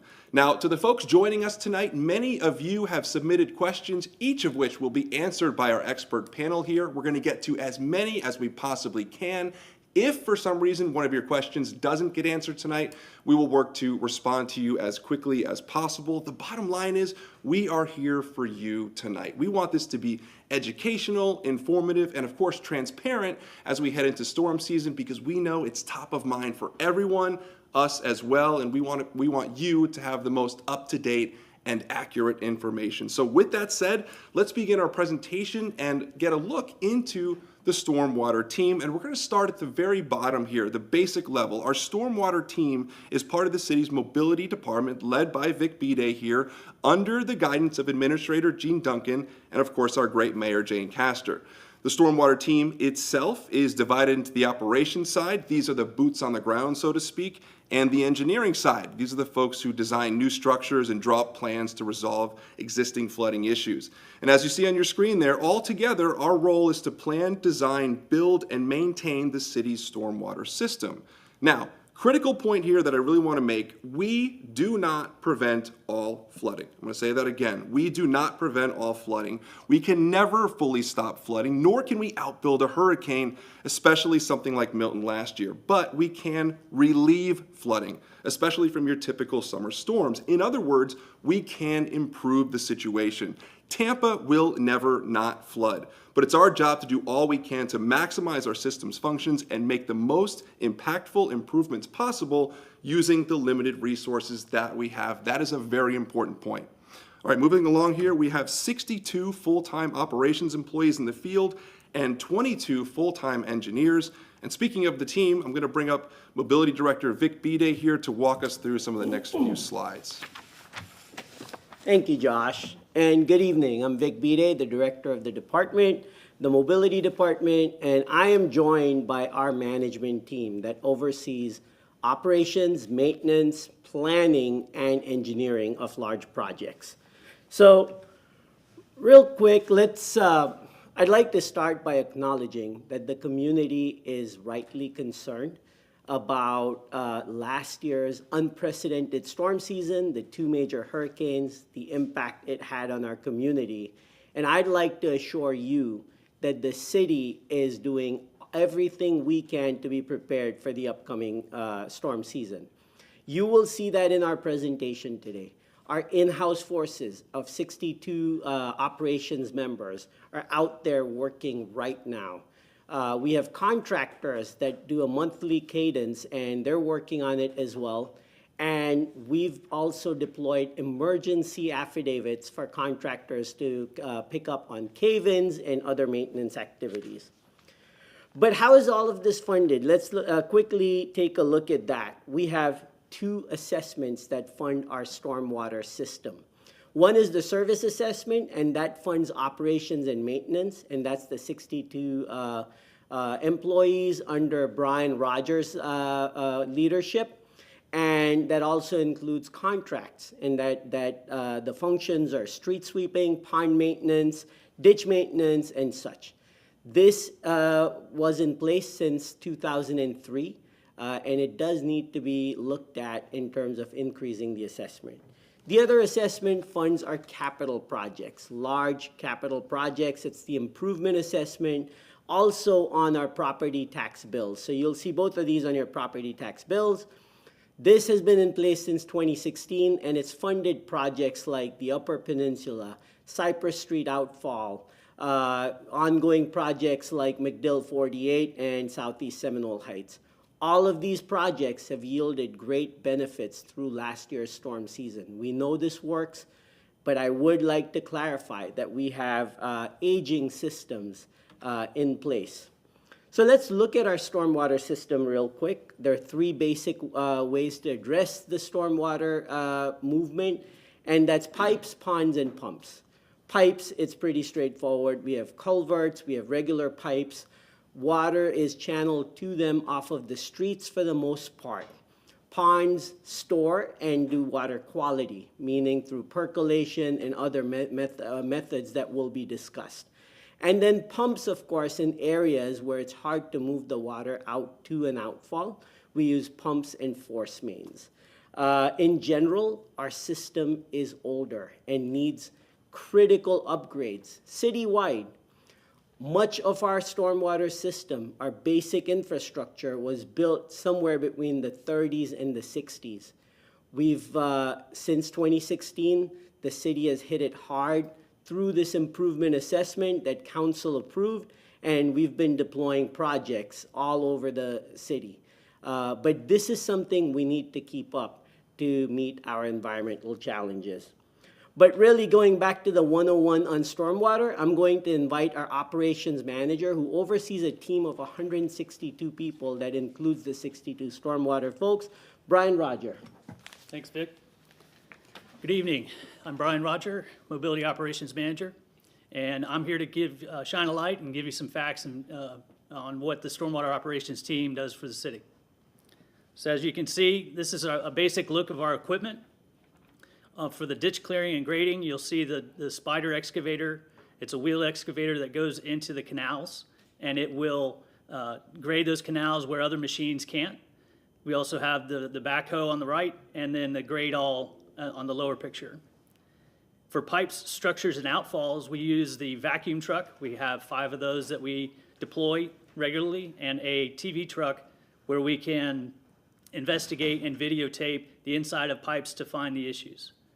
And on the right, you have street sweeping. So our mini sweeper hits the bike lanes and the narrow spots where our larger sweepers on the bottom can't reach.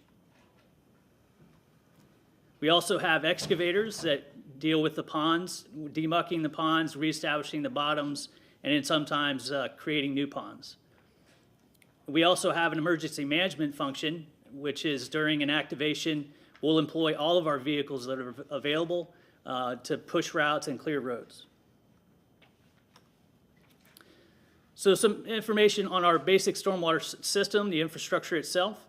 So all that equipment is used to maintain over almost 600 miles of pipes, box culverts, and pressure pipes, over 180 miles of ditches and canals, 886 outfalls, 148 retention ponds, inlets and manholes over 28,000, and we sweep 1,900 curb miles every 55 to 60 days.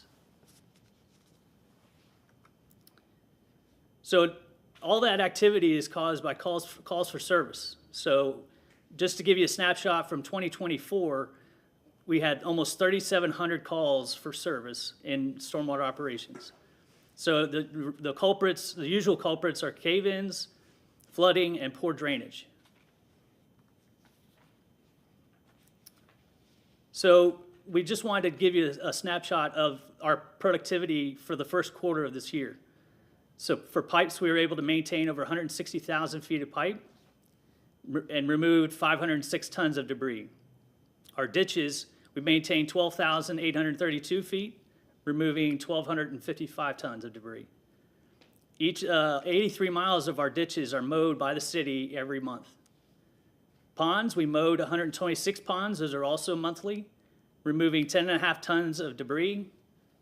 And we do herbicide treatments, so we treated 116 different ponds. We maintained 242 outfalls. We swept 922 curb miles and picked up 230 tons of debris while sweeping. And of course, we maintain our pump stations every month. So coming up for work, where we're going to be located and working, is Terrace Park Civic Association, Drew Park, Palmacia West, Lowry Park Central, Midtown, Armenia Gardens, Wellswood Civic Association, McFarland Park, and University Square. We will also be working our pump stations to their outfalls, cleaning those, and also doing our monthly pump station inspections. So getting to what we came here to talk about is improving our readiness. So with our generators, we're installing temporary generators at the pump stations. And right now we're retrofitting these pump stations to be able to accept those generators. That, as I'm told, is going to be done by May 1st. And then during the month of May, we will be testing those generators with the hookups and to be ready by June 1. We're acquiring permanent backup generators and additional equipment, which will be installed within 2 years. And $11 million in funding is already in place for that. We're also going to be transferring power to the generators proactively and manually before the storm gets to us. So as we activate, we will send a pump station team, which I'm about to talk about, to activate these generators so they're running on generator power. And then we will all continuously monitor that for fueling. With the rapid response team, we're establishing a pump station response team tasked with arriving immediately after a storm to ensure all pumps functioning, refueled, and continuous operation. So when we do activate, the mayor will tell us to activate, and then we will immediately call the vendor that is storing these generators, and the vendor will turn around the delivery of these generators within 24 hours. So the stations are ready to receive the generators, and once we call the vendor, they will come out and hook them up.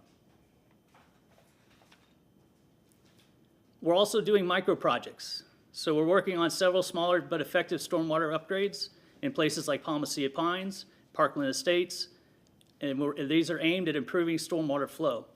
These improvements include resurfacing, widening inlets, adding stormwater grates, and adding piping and more.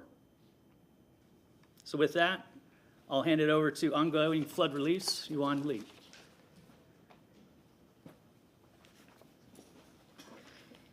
Thanks, Brian. A big shout out to our operations team.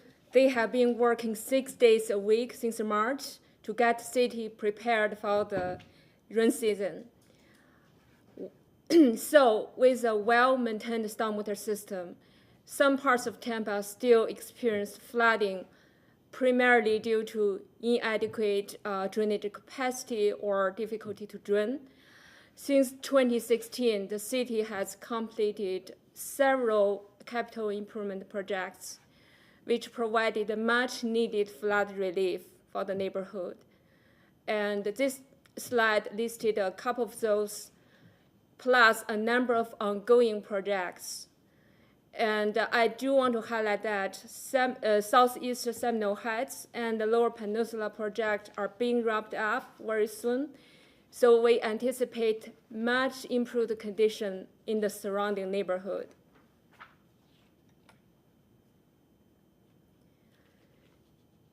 In the past, the flood relief projects were developed for the locations with documented flooding concerns.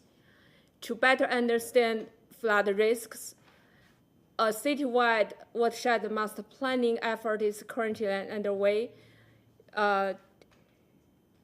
to get a better feeling about the flood risks and identify future improvement projects that we can potentially implement to further improve the level of service in the flood protection.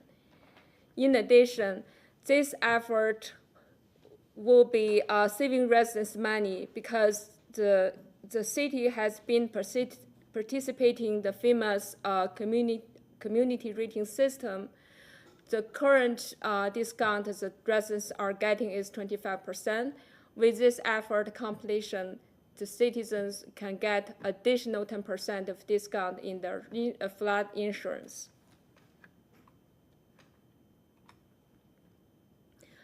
Also, it's important to understand the stormwater does not stop at the jurisdictional boundary. Good examples are in North Tampa area. Stormwater team visited North Tampa earlier this week in Forest Hills neighborhood and also the University Square neighborhood. Both of these basins go across both the county and the city, with the city being the downstream receiving stormwater from the county. So it's very critical for both agencies to work closely together on both operations, mainly pump station operations, and identify future regional projects. And as many of you know, the county has engaged an independent firm to perform a post-hurricane regional stormwater assessment. A number of neighborhood meetings are currently ongoing between April and May, started yesterday. And these meetings are open to both the county and the city residents. And in addition, the mobility leadership are meeting with county public works leadership on quarterly basis to coordinate this regional effort. All the efforts of stormwater team are fully transparent. The best way to track our progress is stormwater quarterly report, where we include the status of our capital improvement projects, status and spending, as well as neighborhood drainage improvement projects, plus maintenance activities.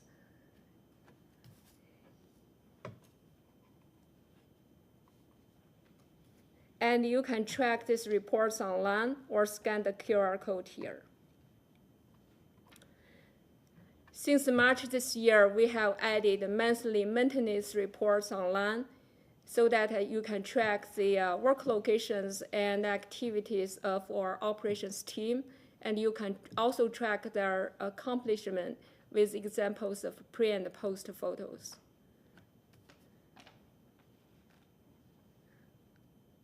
With that, I'm turning back to you, Josh. All right, thank you very much, Brian and Yuan. Briefly, I want to mention the upcoming post-disaster redevelopment plan meeting. On your screen, you see it there. It's being held on April 29th from 6 to 8 at the Hannah City Center. The public, of course, encouraged to attend and make your voice heard. So, closing out the presentation, really that's a high-level look at who we are, what we do, and of course how we're preparing for storm season and how we're planning for the future, quite frankly. To learn even more about us, you can head to tampa.gov/mobility and click on the Stormwater tab. That'll take you to the address on your screen, or as Yuan said, you can scan the QR code right there. That'll also take you to Stormwater's page. If you need us to clear a storm drain or have an issue you need help with, you can call us at 813-274-3101, and that's 24/7. You can call us 24/7. So with that laid out, those are the stormwater basics. Let's take some of the questions you submitted. That, of course, is what everyone wants to see. So let's move forward now. These are a few more pictures of our team in the field here. We'll get to our first question. Comes from Bev and the folks in Forest Hills. What is your department doing differently for the upcoming storm/hurricane season for each of the stormwater pump station, that's Lake Eccles, East Ridge, and Curiosity Creek? Will we have backup generators installed on June 1st, 2025 at these 4 pump stations in Forest Hills, East Ridge, Curiosity Creek, Lake Eccles, and Penalty Lake? And will there be a schedule of storm prep for the overflow ponds at North Boulevard and 109th to be pumped down before an approaching hurricane? So to answer your first question, yes, the generators will be available for use on June 1. As I stated earlier, the pump station retrofits should be complete May 1 and ready for testing, and then ready for operations in June. The second question, we will indeed pump down those locations as low as possible before the storm comes, as it's approaching, in order to create more capacity. However, they won't be completely dry.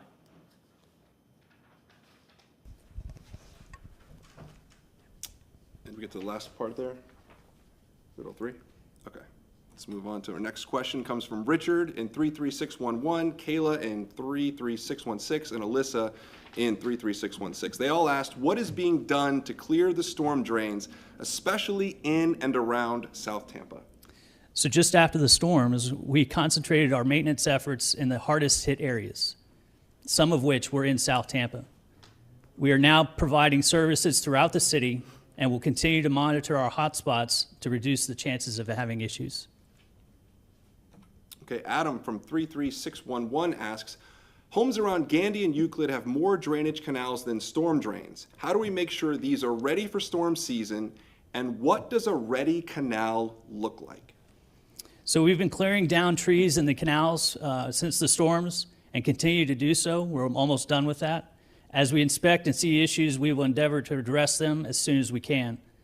A ready canal is one free from debris that might restrict the flow of water. It will also have a clear flow line or path for the water to travel. All right, Conrad from 33629 asks, Why are we not installing check valves in the storm drain system to save our homes from flooding? And maybe for the people at home, explain what a check valve is. Good evening. This is Alex Awad. I'm the Chief Planning Engineer for the Stormwater Division. A check valve is a system that would hold off flood water from the bay coming up into the drainage system and prevents it from backing up into the street. We have installed approximately 9 check valves or flap gates, we call them flap gates, duck bills, systems that would prevent this backup of flooding up into the neighborhood. Now, what you really have to focus on, once we put those in, we do advise the residents that these systems would need 6 inches of pressure to push the system to open up so rainwater can go out if it's raining. And they'd rather have, I guess, freshwater flooding better than saltwater flooding. So that's a system that we would take and put in. We have done that in the past. Okay. Alex, aren't we looking at a location right now somewhere in South Tampa? Yes, we are looking at, we just got a request for a location along Lawn and Bayshore, and it seems like it's an area that qualifies for a check valve. Awesome. Okay, John from 33611 asks, my home is on the southeastern corner of the new school, that's Adom. Where is the lift station that was a part of the approved design? The school was allowed to open, and we flooded 4 times last season. So where is the lift station? So I'll take that one too. This lift station or pump station that we're looking at, this was a study that we did in 2017 for the Lower Peninsula area, about a 6,000 acre area. And there's about maybe 7 or 8 major projects that are recommended for that location. This is one of them. We currently own 2 properties ready for a pump station, and we're seeking funding for the force main and pipe network that would solve this problem. All right, moving along to Derek here from 33611. How are we protecting water life from toxic runoff, and why is so much of South Tampa prone to standing water in the street? I'll take that one. Josh, thank you. This is Jeff DeBosier. I'm the Chief Design Engineer for Stormwater Division. We're responsible for all of our CIP projects during design and construction. Protecting our water quality in our bays and rivers is important to us, clearly. We have several ordinances and programs in place, including our pet waste management program that basically would clean up after our pets, our restrictions on the use of fertilizers, and our restrictions on the debris that's blown into the streets from lawn maintenance that should be kept within the lawn area and not allowed to get into our inlets. Also, in our new projects, our CIPs, we strive to include green infrastructure in all of our projects. In the past, we've added pervious pavement, inlet baskets, rain gardens. We also build underground chambers called baffle boxes, and they collect the stormwater debris, silt. The silt can settle out in them, and they collect leaves and cups and floating debris as well. Jeff, could you also touch upon street sweeping and its role in removing toxins? Yes, well, our regular maintenance of our streets and our system include the street sweeping that removes leaf debris and silt and et cetera from the gutter lines and from the streets. Additionally, we clean ditches. All that material is removed from ditches, and the pipes is all hauled off-site to a location that can be transferred to a landfill. So we're removing all of those nutrients that are carried by that debris out of our system, and minimizing what that might do to our downstream waters. All right, a lot of detail there. I love it. Tampa is one of the locations as part of a University of Florida study to assess the impacts of street sweeping on our waterways. Yes, well, we have worked with USF on testing our baffle boxes for efficiency, as well as the street sweeping program. All right, love it. Okay, Liz, Phil, and Maggie are all asking about flooding along the Hillsborough River. What advice, resources, or information do you have for riverfront residents who want to make their homes even more resilient to surge and flooding? What can we do now? Well, this is clearly a challenging decision for many residents who are faced with post-Helene flooding from the surge levels that exceeded 8 feet within our bays and within the river area. Some residents have had some level of success with waterproofing their homes or maybe with sandbags. We've seen others spend tens of thousands of dollars doing this only to be displaced again by these by Helene this past fall. So our recommendation, since this is going to continue to be issues in the future, surge will also always be an issue along these coastal areas, is to focus whatever resources you may have available to try to get your homes raised or rebuild and get them above that FEMA coastal flood level. I know it's a daunting task, but it's, tough decisions to be made, but there's really no easy solution to this storm surge situation in Tampa. Okay, James from 33611, Daniel from 33611, and Michelle from 33606 are asking about lift pumps and Pearl Avenue. I've been told since 2012 that a lift pump was going to be installed at the intersection of Pearl Avenue and Pearl Court. Please advise when this is being addressed, and did you fix the pump for Swan Pond?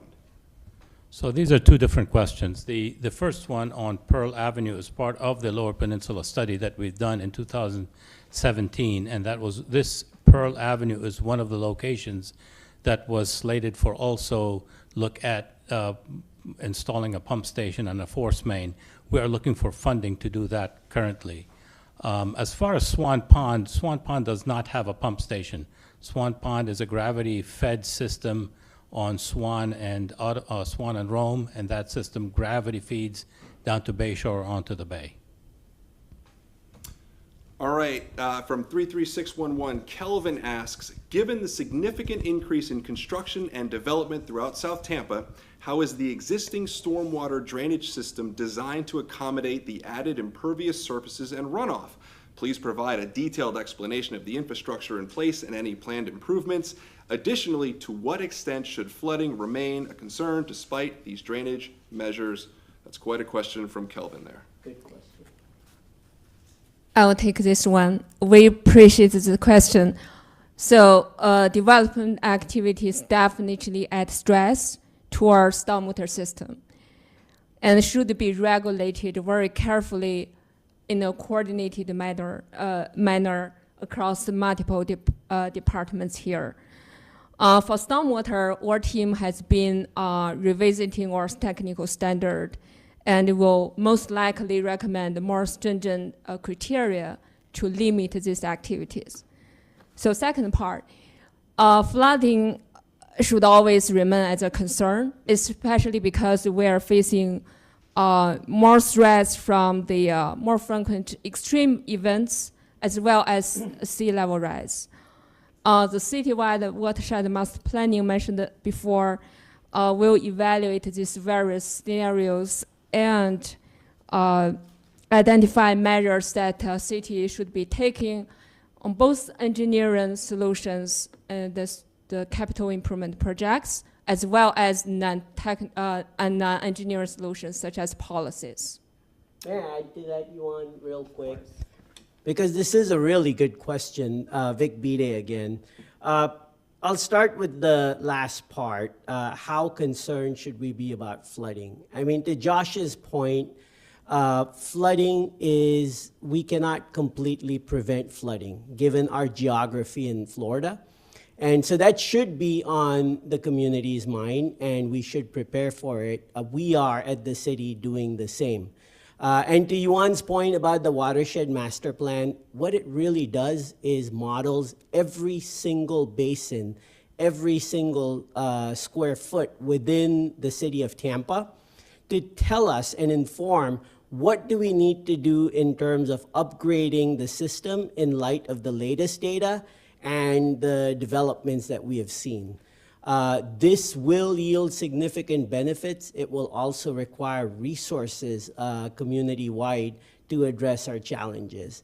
But I did want to clarify that. And again, great question. All right, this next one, I know a lot of people have wondered.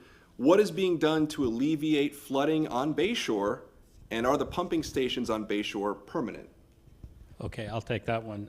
The area on Bayshore that is affected with major flooding issues is around Rome Avenue to Platt Street.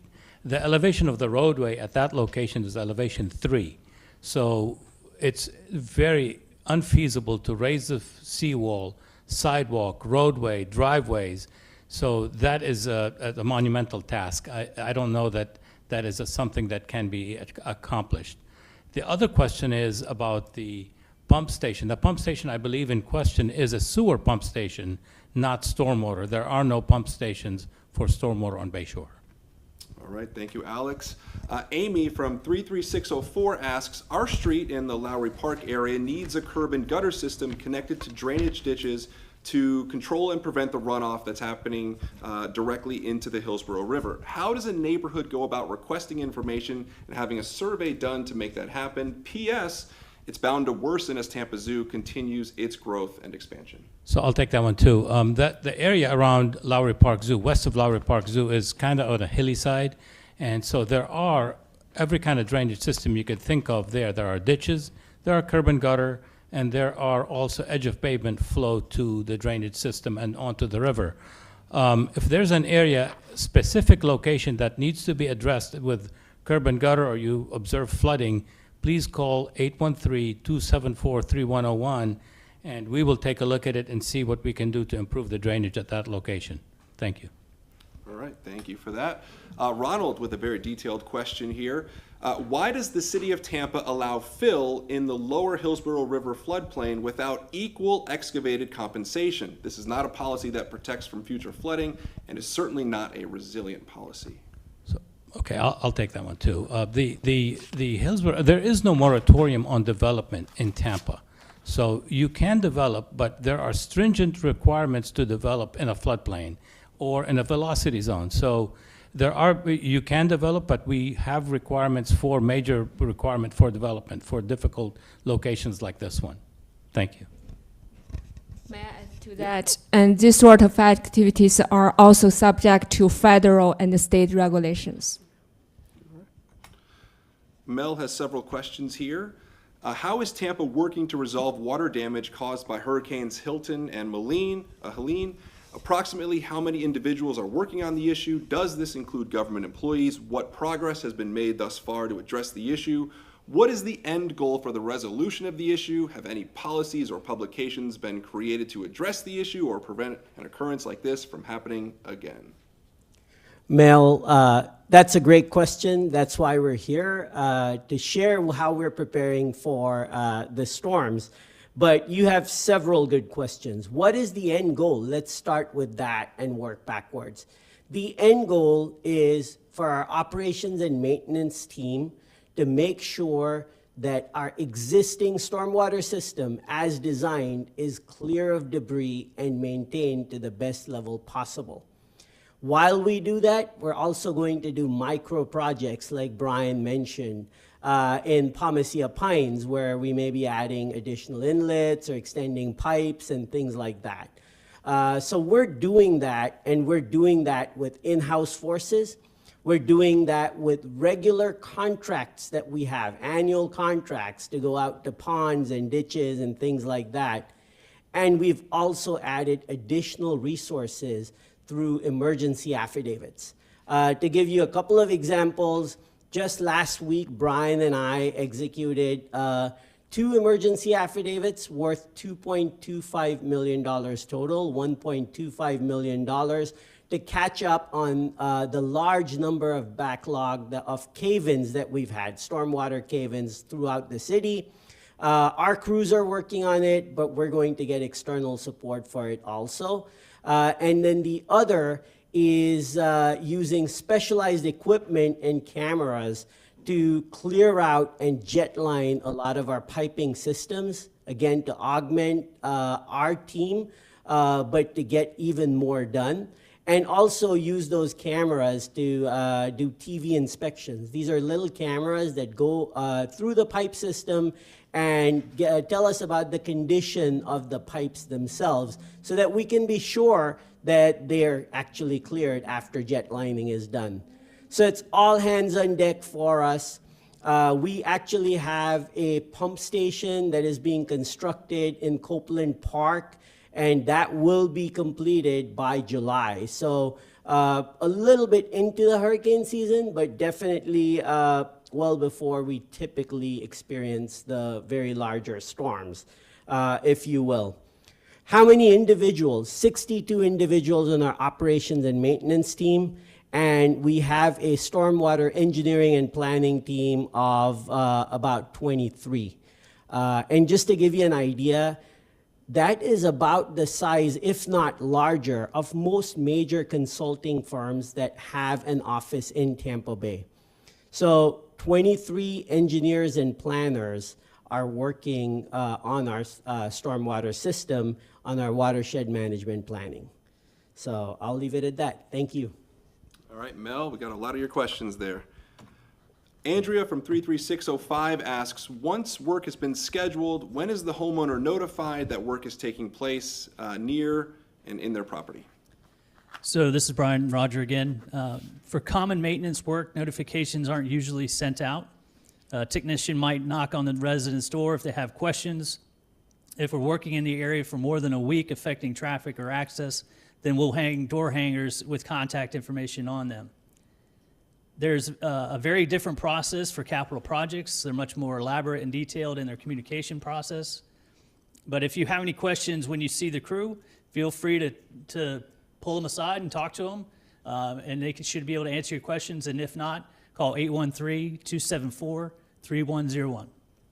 May I add to that, Brian? So real quick, Brian touched upon large projects. So very big projects like Lower Peninsula, we actually hire and require through the contractor's procurement, when we go through the contractor procurement process, that they have resources that will disseminate information, take in concerns, and on many occasions even put up specific websites for projects.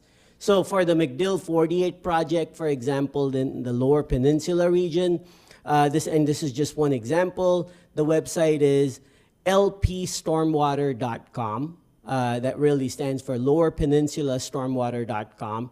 And it has resources like traffic updates, upcoming construction, benefits of the project, and other community resources as well. That's done for all large projects. And then for more in-house capital projects that are mid-sized projects, more than operations and maintenance, we have in-house design team, part of the 23 that we mentioned, and they will visit neighborhoods to give them updates on projects in their neighborhoods. One example of that is the Gulfview Stormwater Project, and Saad, our project manager, just attended Gulfview's annual meeting to provide them an update. All right. Danielle from 33611 asks, will the stormwater culverts that run north to south near West Bayview Avenue be cleaned out? They're full of debris from the hurricane, and we flooded from that overflowing onto the street. Well, Danielle, I hope you're pleased to hear this, but last April we did some ditch grading on Clark, Bay Vista, and Bayview, totaling almost 1,100 feet of ditch, removing 167 tons. So right now we have 4 work orders for ditch grading in the area, and we'll look to include this location in one of those work orders. All right. Okay, Lane asks, are there any plans to help Port Tampa City with their stormwater? Half of my neighborhood flooded with the last 2 hurricanes. So I'll take that question. Lane, the area of Port Tampa City is between, I would say, around Inner Bay all the way down to MacDill Avenue, MacDill Air Force Base. That area is low and it has some drainage challenges. And we will look at part of our Lower Peninsula study, what can we do to improve the drainage at that location. Okay. Jean asks, why does Martinique Avenue near the park always flood after every rainstorm? Is the sewer drain broken or collapsed? So Martinique and West Davis is an area that has elevation of roadway that it's around 4.5. You will see when the tide is high during summer rains, you will see tides of 3.1, 3.3. With the rainfall event, you could see some flooding on the intersection where the drains are. We will look at it also internally with our team to look at if there are barnacles in the outfall location and see what we can do to improve the system. But normally, when you have a road that's elevation 4.5, you will notice some flooding on the street. Okay, another question we've been hearing a lot. Will the proposed drainage project on Howard Avenue help Palmacia Pines? I'll take that one, Josh. Yep.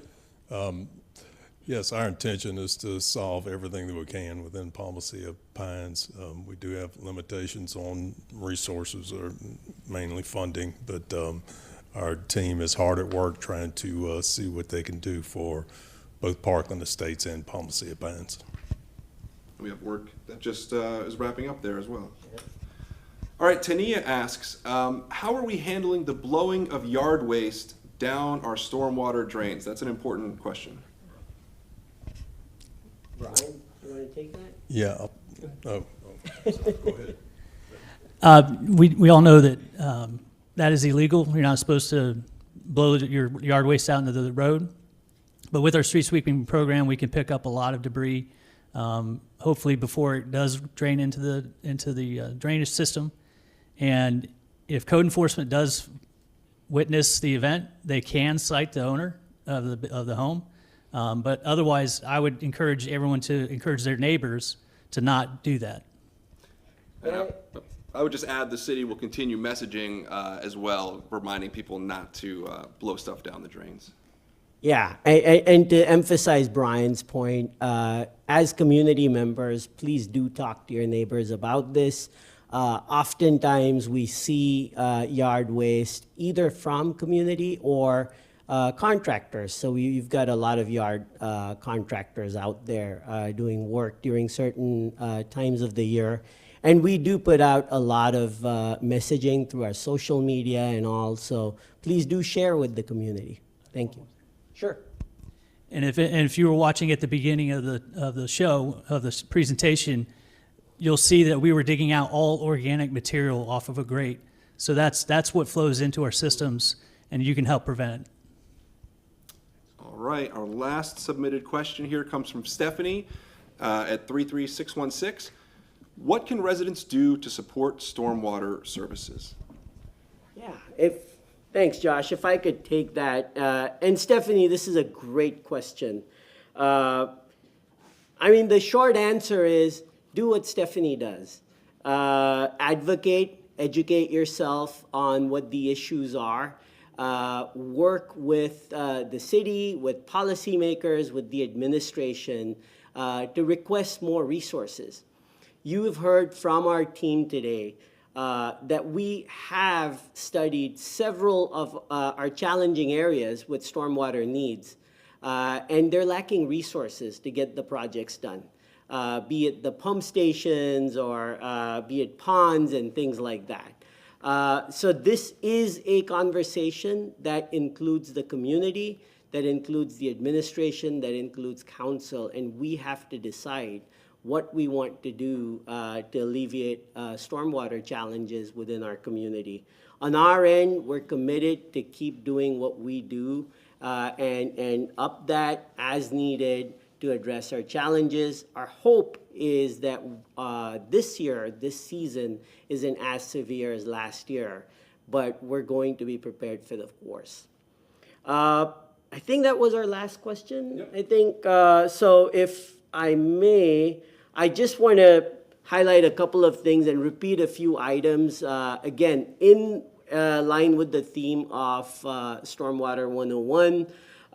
As Josh had mentioned earlier, we do have a post-disaster redevelopment plan meeting coming up. Please do participate, please do tune in, and please do contribute. It's at the Hanna Center from 6 p.m. to 8 p.m. on April 29th. The other thing I want to mention again is that we have a lot of questions online as well. Give us about a week or 10 days. We will answer all of those questions. We will post the answers on our website. That website is going to be tampa.gov/mobility. That's the same landing page where you can find our monthly maintenance reports that Brian and his team put out. What neighborhoods did we work on? What neighborhoods we're going to the next month? And before and after pictures of the work done. And of course, we also have additional information on the Stormwater Division's website, and that is tampa.gov/mobility/stormwater. We've got quarterly reports, we've got project information, all kinds of resources. And that number again to call for stormwater concerns, for questions, for requests for service, it is 813-274-3101. 813-274-3101. We work 24/7 during business hours, 8 a.m. to 5 p.m. It's our city team that works on it. We also have an after-hours call center. Again, your customer experience relative to calling that number is not going to be different. We're also working with our emergency management folks and our communications team to streamline how flooding or any kind of stormwater challenges can be reported during emergencies. So when we activate the Emergency Operations Center, we've learned from the past that, we've had a couple of different numbers that the community is not clear about what to call. We're going to streamline that. We will have one number, more on that soon. But I know that our emergency management folks are working on it with our neighborhood affairs and communications folks as well. And to wrap it up, I just want to highlight again that our team is working diligently. We're going to be ready for these hurricanes. We're going to be prepared for power outages and have generators at all of our pump stations available to do their job. And with that, on behalf of my team and the entire mobility department, a big thank you to you for being part of this, for being engaged, for submitting questions. Please continue to do that. Let there be a continuous dialogue between the community and us. Special shout out to Josh. Incredible work in putting all of this together, and our communications team as well. And with that, have a good evening. Josh? Yeah, I think I just want to...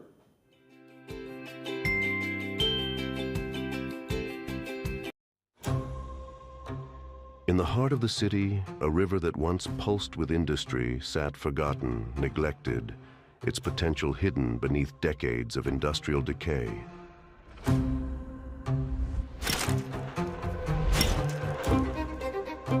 But the river's story was far from over.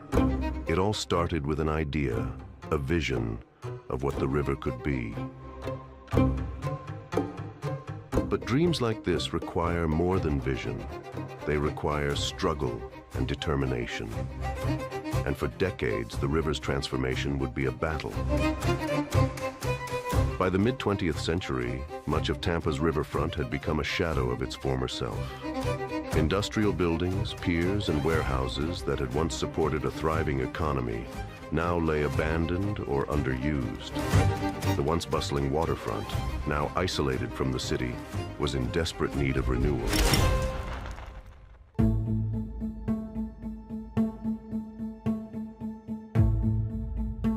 In the 1970s, the idea of creating a public riverwalk was first introduced as part of an effort to revitalize the area.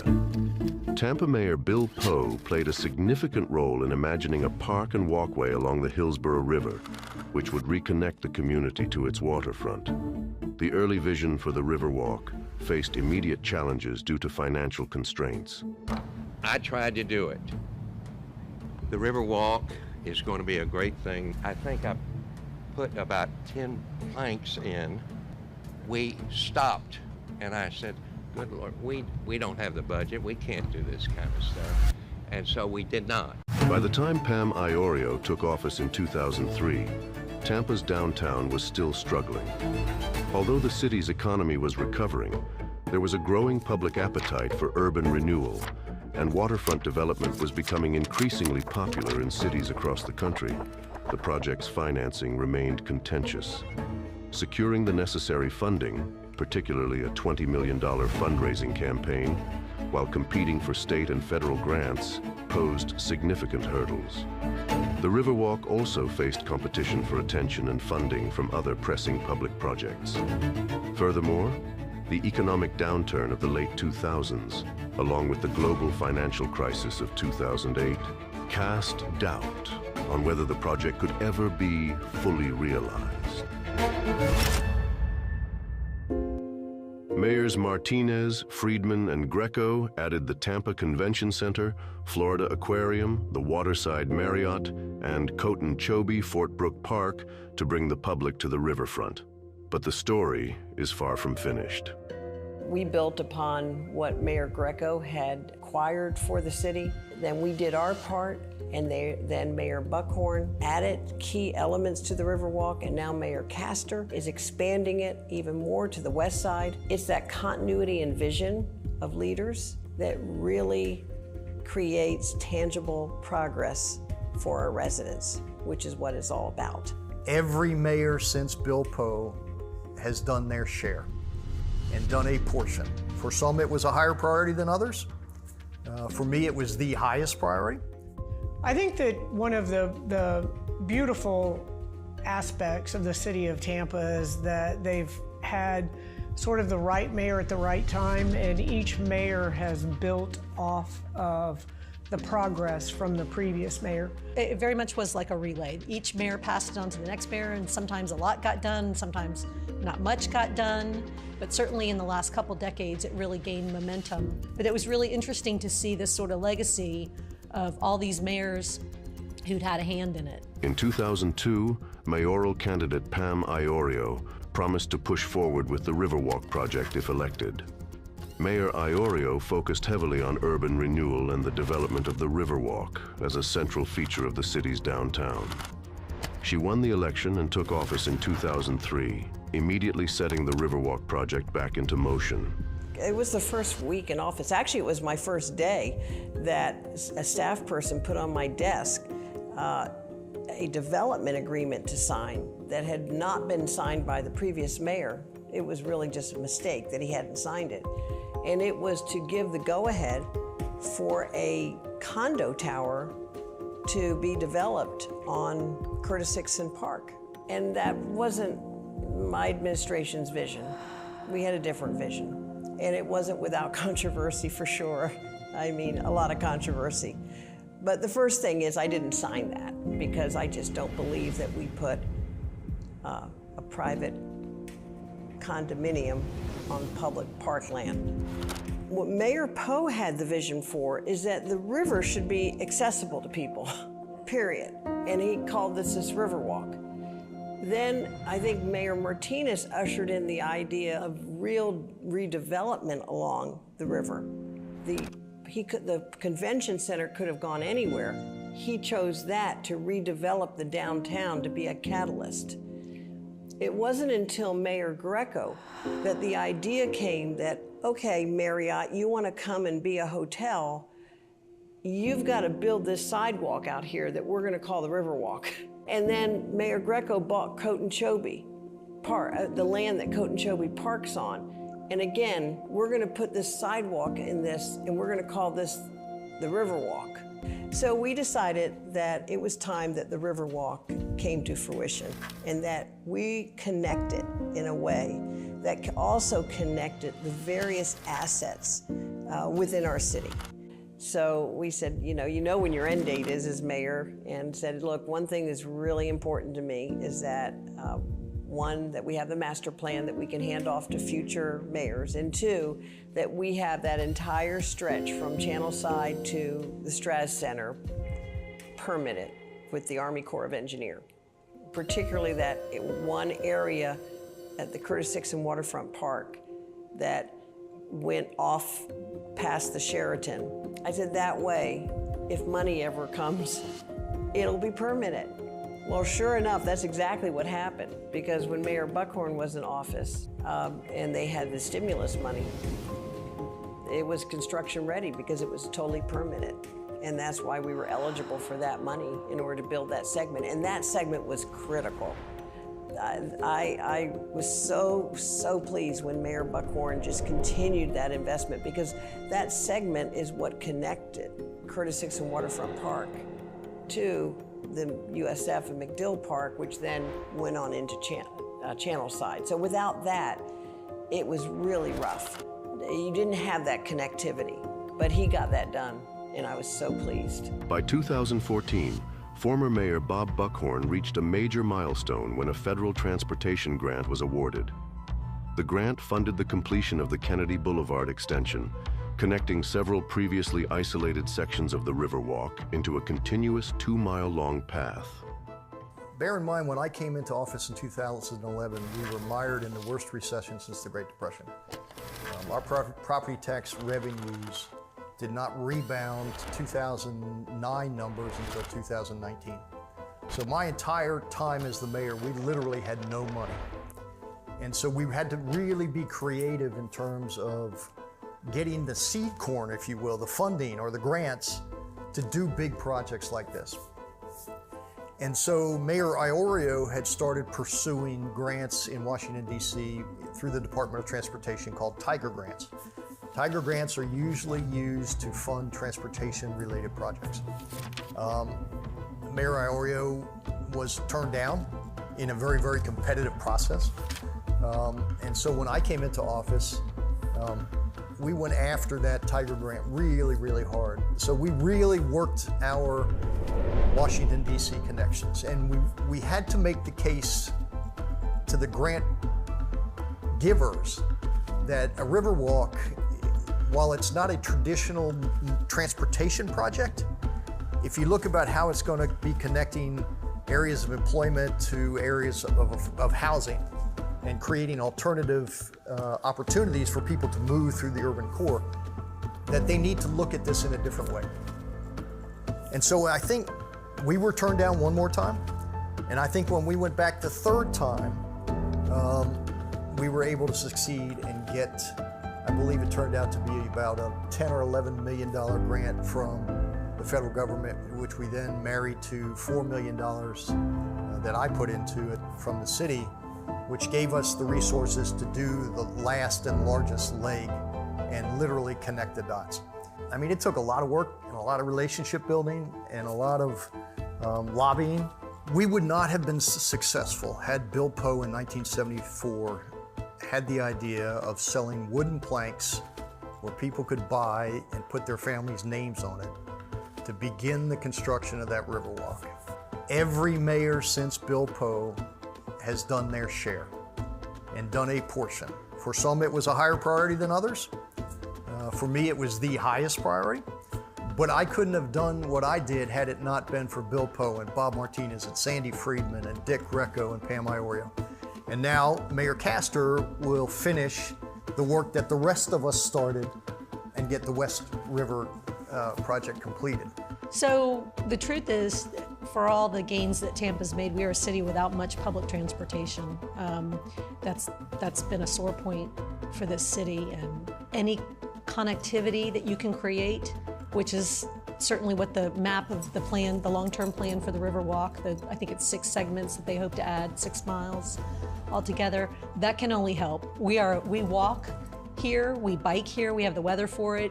People who don't have cars, need safe ways to get places. It's like we're finally acknowledging that, you know, it's Florida and people like to walk and people like to run and people like to ride bikes and all that kind of thing. And some people, you know, don't have a choice. That's the way they get from place to place. And I just think if the city keeps its commitment to continuing that, it'll just provide so much more connectivity to neighborhoods that maybe don't have it so much. When Jane Castor took office in 2019, community development became a key focus. One challenge with the Riverwalk's expansion was ensuring it benefited all residents. The expansion into West Tampa, with its rich history and diverse community, aims to improve connection and accessibility, offering residents easier access to jobs and greater community engagement. So when I took office, the Riverwalk was really an attraction, not only for conventioneers, conferences, tourists, but also a place for the community, the Tampa Bay region, to be able to utilize it. And the possibility or the idea of expanding the Riverwalk to the west side, not just based on the same functionality, but to expand it. It can be used for placemaking, it can be used for community gathering, but it can also be used as a mode of transportation. It can be used as a way to connect people to jobs in the downtown area. It also brings the east side downtown connected to the west side of Tampa, and also connecting the entire city from there. So whenever someone sets foot on the Riverwalk, it's going to be a different experience. No matter how many times you traverse or where you're at, you're going to have a different experience. You're going to see different individuals. You may be there for a variety of reasons. You may be there to catch a pirate taxi. You may be there on a historic tour. You may be there for exercise purposes. Whatever it is that fulfills your need, every experience is different on the Riverwalk, and it really brings our community together, and it sort of peels back the diversity and shows what a diverse community we are in the experiences that you can have along the Riverwalk. Ultimately, the legacy for the Riverwalk is going to come down to one word: connection. Connecting people to each other. It really is an opportunity to connect people with all that makes Tampa great. The Riverwalk is just beginning to reach its potential. I see it becoming a centerpiece of Tampa, where the past, present, and future of our city meet.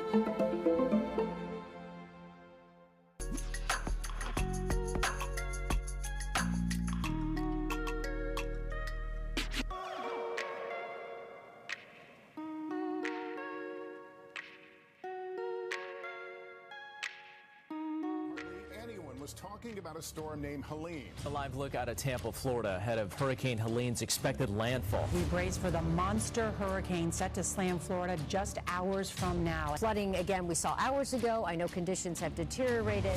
We should be prepared for the possibility of EF2s. The Mayor Jane Castor surveyed damage on Davis Islands from a helicopter. Hurricane Milton is barreling toward Florida's Gulf Coast. The rain continues to fall with these gusty winds in downtown Tampa.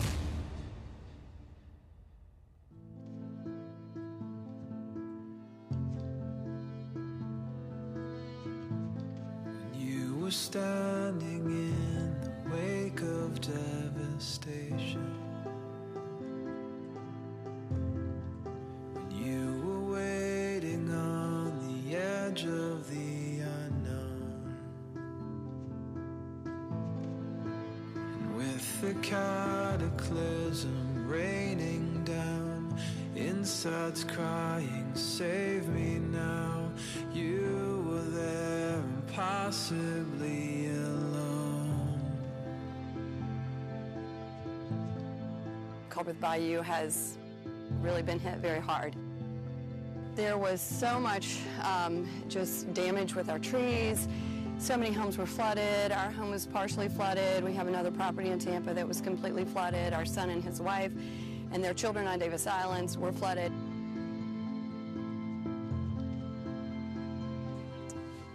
Well, it was a person affected by going through the hurricane on that Wednesday night, and also being without power for 6 days. We have been hit by historical storms. Number one issue in our city is the storm debris. This is the first time that I have actually seen a storm this bad, and it was back to back. So as we were still trying to gut our home and throw away our belongings and try to figure out what life was going to look like after Hurricane Helene rolled in Hurricane Milton. The first storm we were here for the damage, and the next morning coming downstairs and just looking around, it was super emotional for our family, but just trying to explain to them like we're gonna be okay and we're gonna pick up the pieces, and the whole time trying not to fall apart myself. So in the 21 years now, I've lived here on Davis Island. I've never seen anything like this. I'd never even had water anywhere near my house before.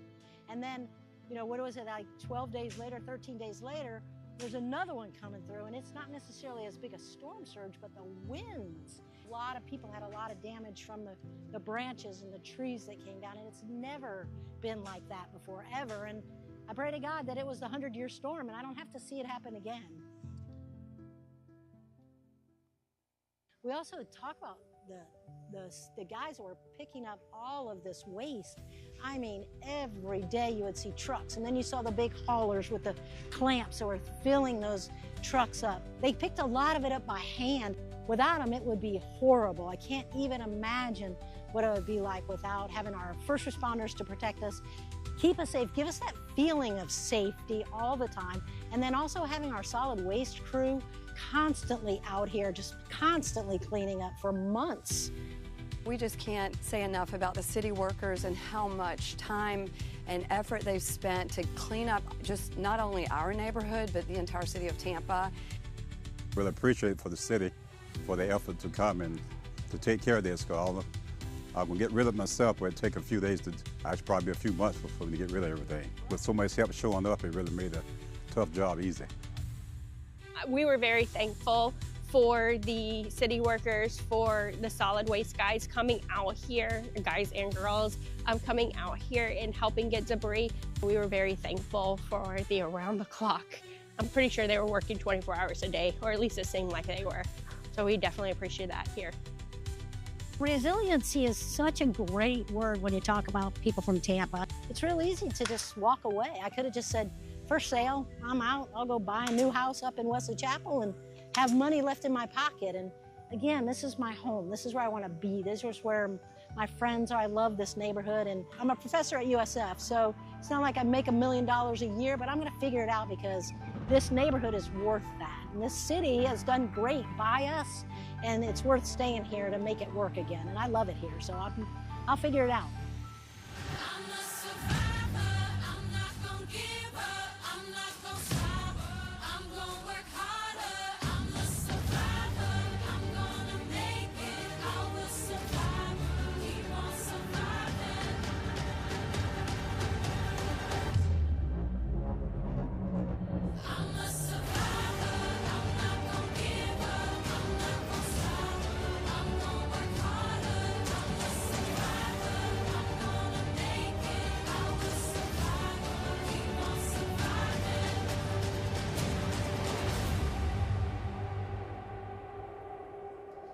The strength of a city is revealed in its moments of greatest need. Today, we recognize some of our heroes who showed up when it mattered most. Please join us in welcoming our hurricane heroes, members of Tampa Police, Fire Rescue, Solid Waste, Permitting, Neighborhood Enhancement, and Community Engagement who went above and beyond to serve our community.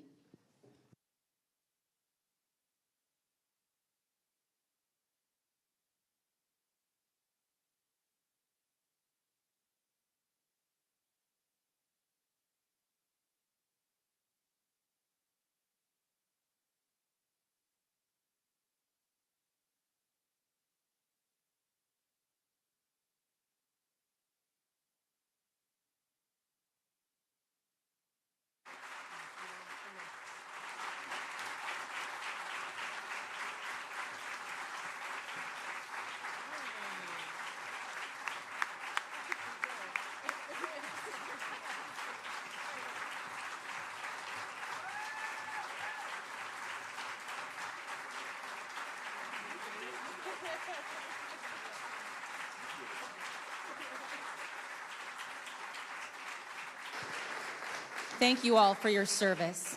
As our honorees return to their seats, we ask you to please rise for the presentation of colors by our Tampa Police and Tampa Fire Rescue Honor Guard, and please remain standing for the national anthem, which will be performed by Tampa Fire Rescue's Hometown Heroes Chorus, followed by the Pledge of Allegiance, led by New Tampa's own Bruhat Soma, the 2024 National Spelling Bee Champion.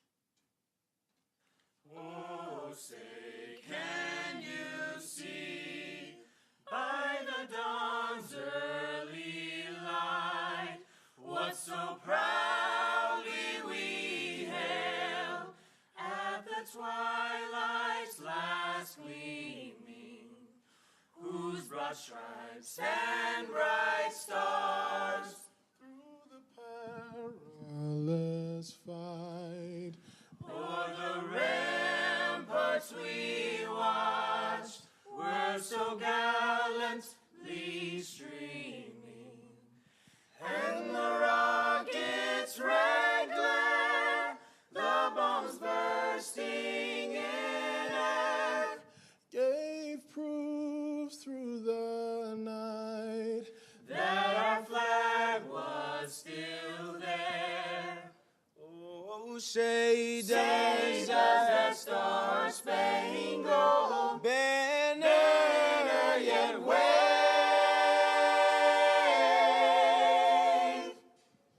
o'er the land of the free,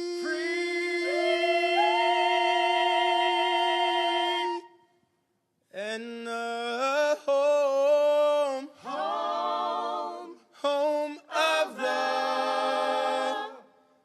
home of the brave.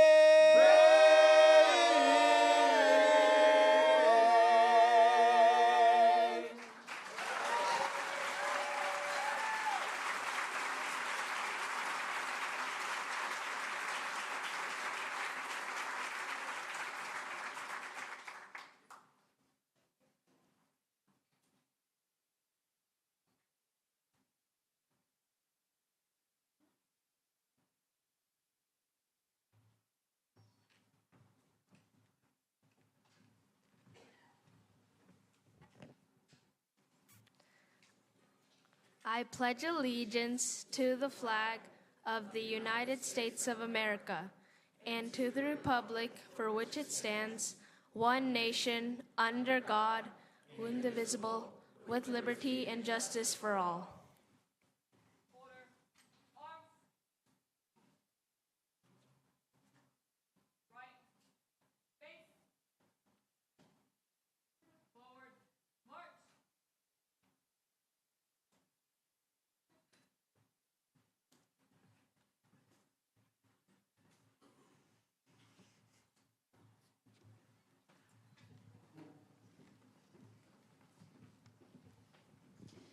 If you'll now please join us in welcoming Pastor Vicki Walker, a faith leader at Hyde Park United Methodist Church and a Tampa Police chaplain, who will lead us in prayer.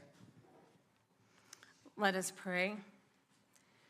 Oh God, thank you for our great city and all we have to celebrate today. Thank you for our national award winners like Bruhat and Grammy winners Doechii and Cameron Williams, who call Tampa home and call attention to the richness of our diversity and talent, and remind us that with hard work and dedication, we can achieve our dreams.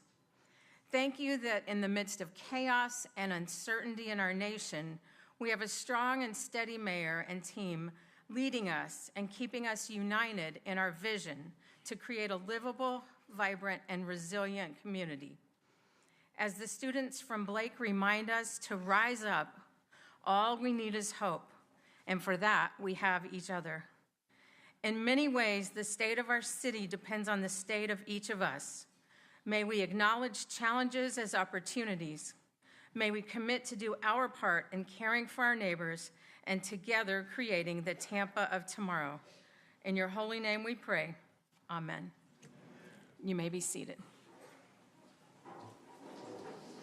We will now take a moment to reflect, not just on what we've faced, but on who we are as a city. We are honored to welcome poet and former City of Tampa wordsmith Gianna Russo as she shares an original piece.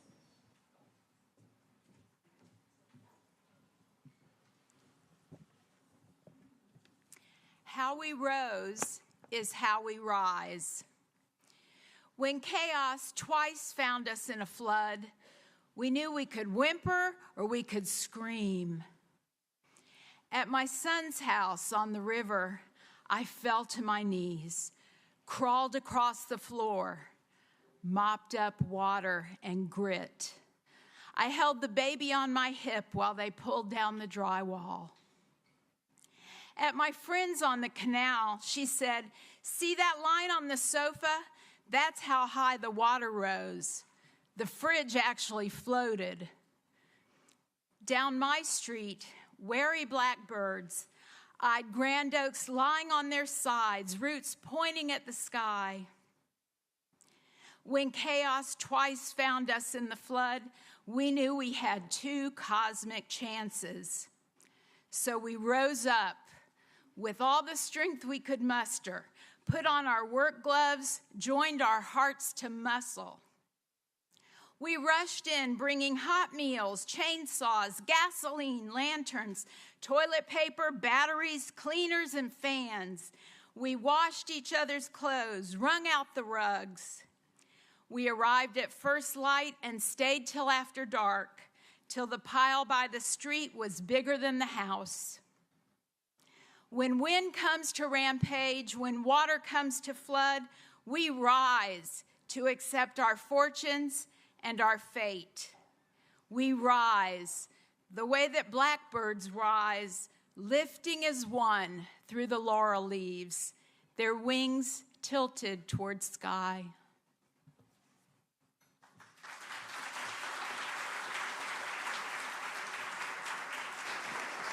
We now turn to the voices of our future. From the classrooms of Tampa's own Blake High School, these students remind us that while challenges may test us, our unity and spirit will always help us rise. Please welcome Eliana Coriano, Layla Norman, and Fine Arts Chair John Paris performing Rise Up by Andra Day.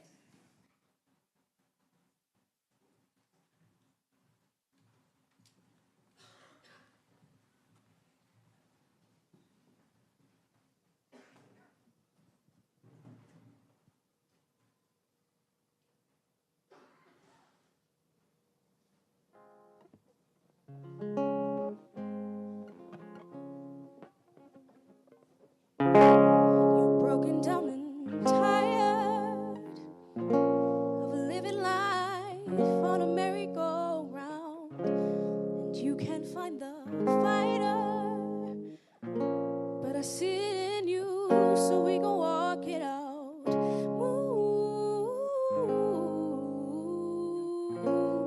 mountains, we gon' walk it out and move mountains. And I'll rise up, I'll rise like the day, I'll rise up, I'll rise unafraid, I'll rise up, and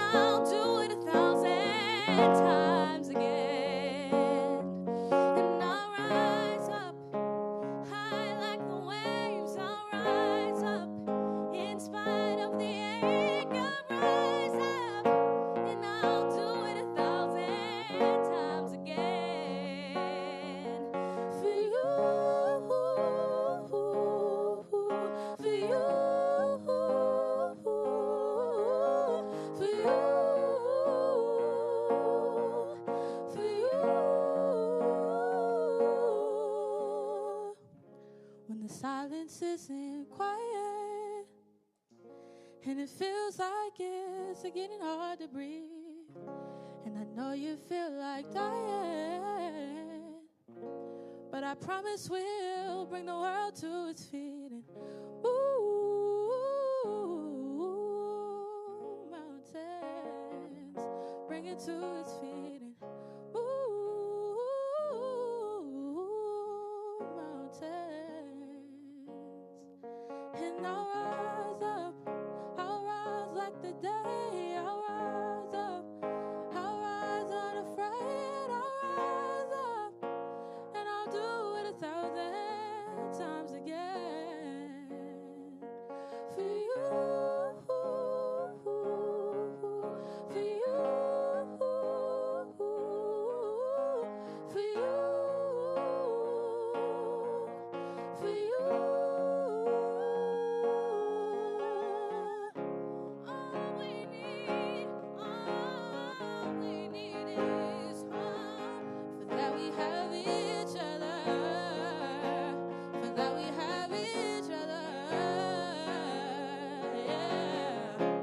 We will rise, and we'll rise.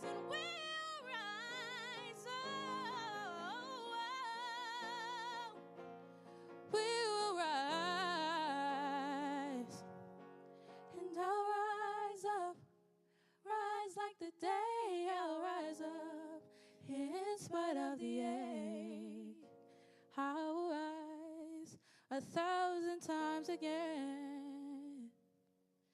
And we'll rise up, high like the waves. We'll rise up, in spite of the ache. We'll rise up, and we'll do it 1,000 times again. For you, for you, for you, for you.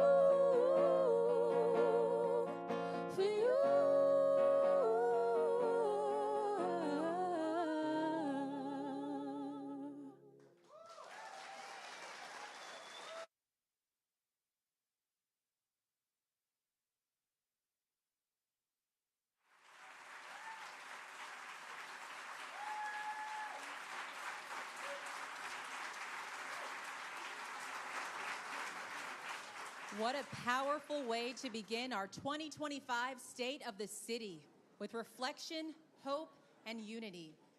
And now it is time to look forward. Please turn your attention to the screens for a closer look at our city on the rise. I've been up, I've been down, seen the world from the ground, but I hear the drumming. Now my veins are pumping. Scrape my knees, bruise my heart. Where you end, not where you start. I see them running, 'cause they see me coming. I'm done with the noise, the last is the pain, but I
And now the moment we've all been waiting for.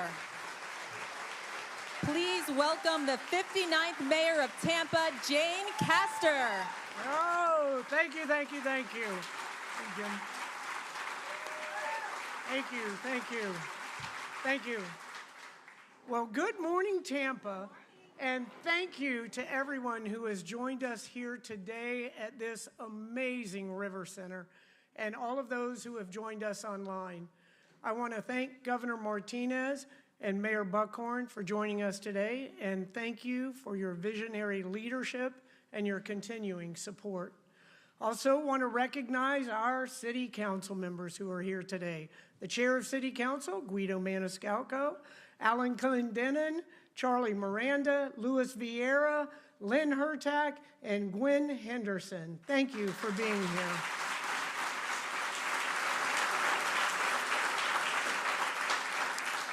And to all of our other elected officials and so many people in the audience today that have helped grow this city successfully, thank you, thank you, thank you.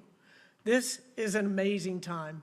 And I am here today to talk about the state of our city, where we've been, where we're at, and where we are going. When I ran for mayor, I said that Tampa would change more in this decade than it has in my entire lifetime. Turns out we didn't have to wait a decade.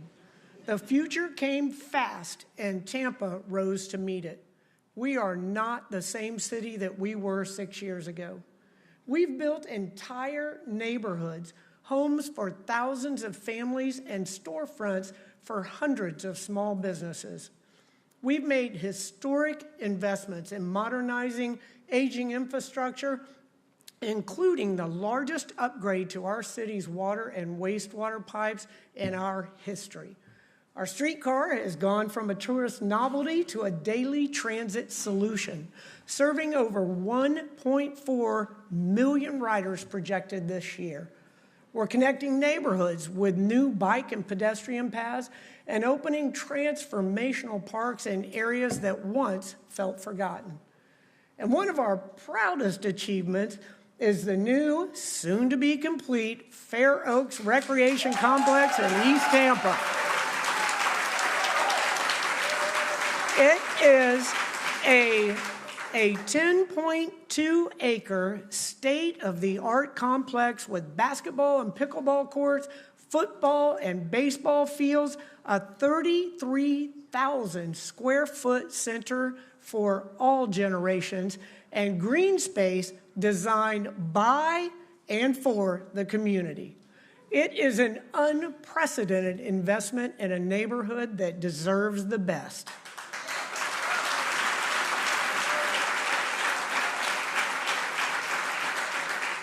And we are continuing to keep Tampa safe. Tampa remains one of the safest large cities in America. Our economy is evolving. USF and U of Tampa are at the forefront of emerging technologies and industries. And we've added sectors like cybersecurity, biotech, and green energy. New opportunities for young entrepreneurs and for working families. Tampa is now the #1 city in the nation for women-owned businesses. Now that's something to celebrate.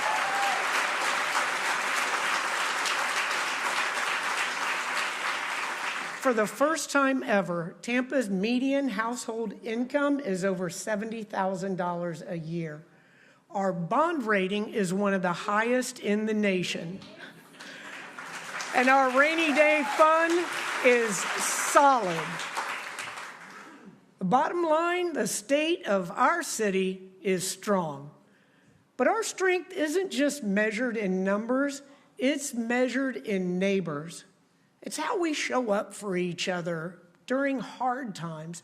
It's how we celebrate each other's victories. It's in how we lift each other up. Tampa's strength is you. It's us. It's this entire community. Now, last year, 2 hurricanes, Helene and Milton, hit Tampa hard. Some of our neighbors lost everything. homes flooded, streets disappeared underwater, and yet we endured. Our first responders were heroic. During Helene, they answered nearly 200 emergency calls, rescued 52 residents and 8 pets from rising water, and put out fires during the storm. During Milton, just 13 days later, our emergency personnel handled over 15,000 calls. One of those calls, at the height of the storm, our brave first responders rescued 15 people who were trapped in a home that had been crushed by a large tree. When a local assisted living facility was overwhelmed with waist-deep floodwater, Tampa Police and Fire Rescue evacuated 135 seniors to safety. But it wasn't just the first responders. Public Works cleared our streets. Solid waste collected enough debris to fill the Rivergate Tower, better known as the Beer Can Building, 4.5 times over, ahead of schedule. Communications kept residents informed, answering hundreds of calls and questions. Every department stepped up. Every employee gave 100%. So let's give our entire team another round of applause.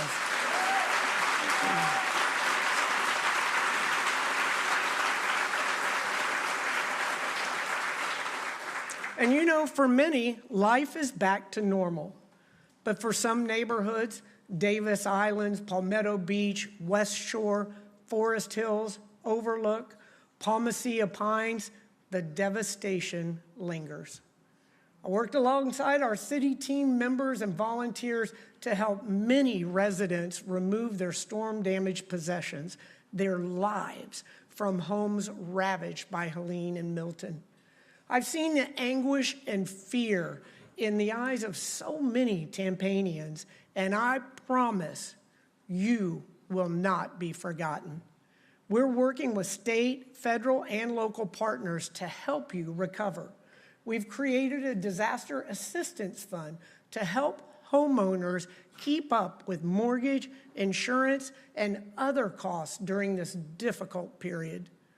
At the same time, we must do more than just recover. We must become more resilient. More storms are coming, and they are going to be stronger, wetter, and more frequent. Geography is both our greatest asset and our biggest challenge. We understand that the status quo is not enough, and we are fully engaged. We invested $94 million in wastewater upgrades, including 28 critical pump stations. We invested another $350 million in stormwater maintenance and improvements. Now, it's true. We can never fully outbuild a major hurricane. That's not going to happen. But we're being proactive and working hard to put ourselves in the best position possible. Ahead of this storm season, we're adding backup generators to pumping stations, ensuring we'll be more resilient than ever before. We also have crews working 6 days a week on maintenance to prepare our system and keep it operating at maximum capacity. In fact, we've already removed 500 tons of debris from our pipes in just the first quarter of this year alone. All this hard work will also improve our FEMA flood rating, which should result in lowering flood insurance costs for our residents. We're reinforcing seawalls. We're modernizing our energy grid and making fuel access more efficient at Port Tampa Bay. And yes, this is all disruptive. Digging up roads, blocking streets, rerouting services, it's frustrating. But temporary inconvenience in one block means long-term protection for the entire neighborhood. Infrastructure may not be glamorous, but it's the backbone of our safety and our future.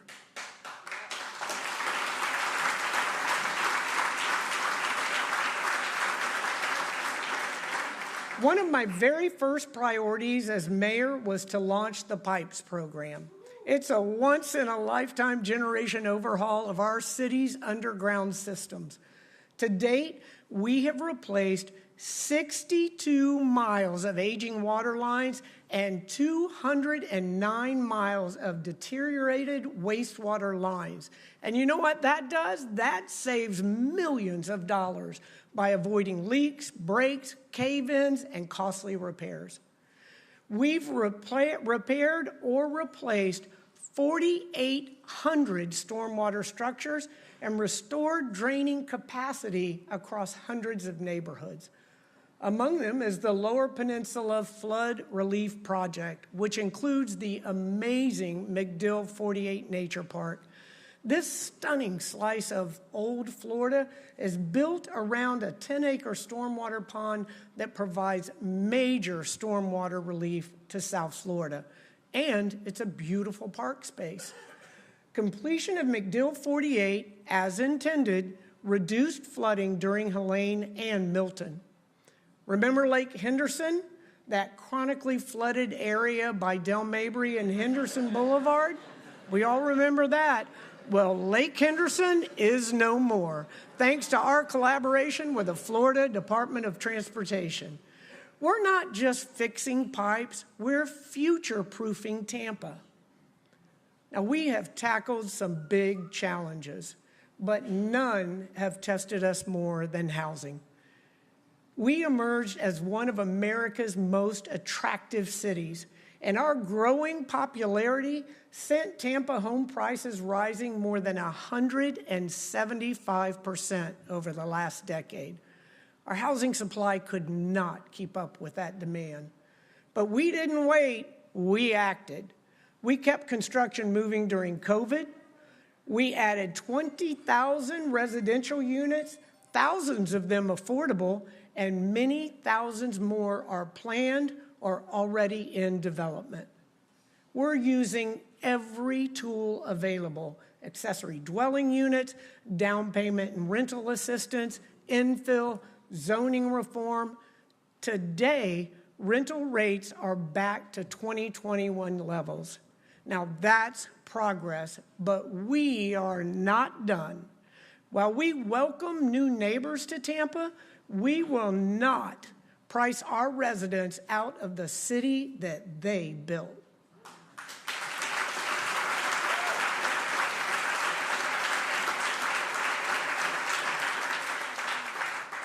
Transportation is another challenge. Tampanians overwhelmingly supported All for Transportation twice. Losing that revenue really hurt. We are $3 billion short on road repairs and $1 billion short on sidewalks. But we didn't sit still. We created 2 in-house paving teams. We increased our street paving by over 50% and repaired more sidewalks this year than in the last decade combined. We've paved over 235 miles of Tampa streets since 2019 and added 56 miles of new bike lanes. We are doing more with less here in Tampa. While we tackle today's problems, we're also building tomorrow's city. That's how the Riverwalk was born. One vision carried across multiple administrations.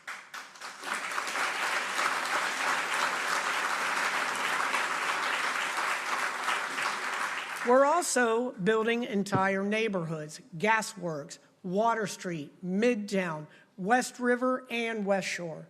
From here, you can see the Fortune Taylor Bridge, named after the former enslaved woman who owned more than 30 acres on the east side of the river, where she grew guavas, peaches, and citrus. She sold a portion of that property to help shape our city and to connect East Tampa with West Tampa. We will continue to build upon her legacy.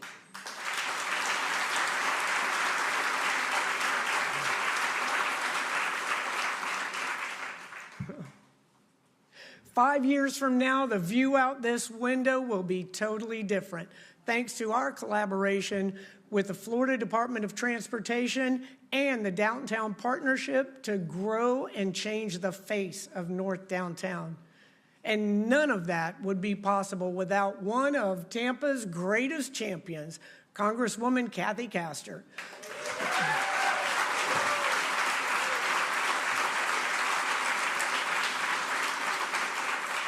She has brought our city close to $200 million in federal grant funding.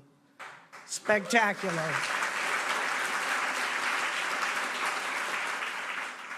We will add hundreds of units of workforce housing to reconnect North Downtown's grid and replace parking lots with homes, offices, and businesses. We are connecting people with jobs without the need for additional cars, while reopening easy access to the river from Encore and North Downtown. As you can see right behind us, the exciting expansion of the Straz Performing Arts Center is underway. And right behind that, the Tampa Museum of Art will be breaking ground soon on a 51,000 square foot expansion. And we're expanding the West River Walk, creating a 12-mile waterfront path that connects South Tampa to Seminole Heights to downtown, Ybor City, and Tampa Heights. That's transformational.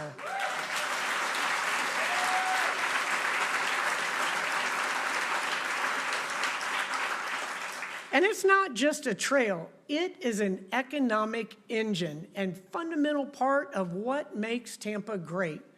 We're extending the streetcar into Tampa Heights, opening the door for new transit-oriented development. We joined the federally funded Regional Infrastructure Accelerator to fast-track major transportation projects like the airport to downtown connection. We're also updating our land use code. Y'all can clap for that.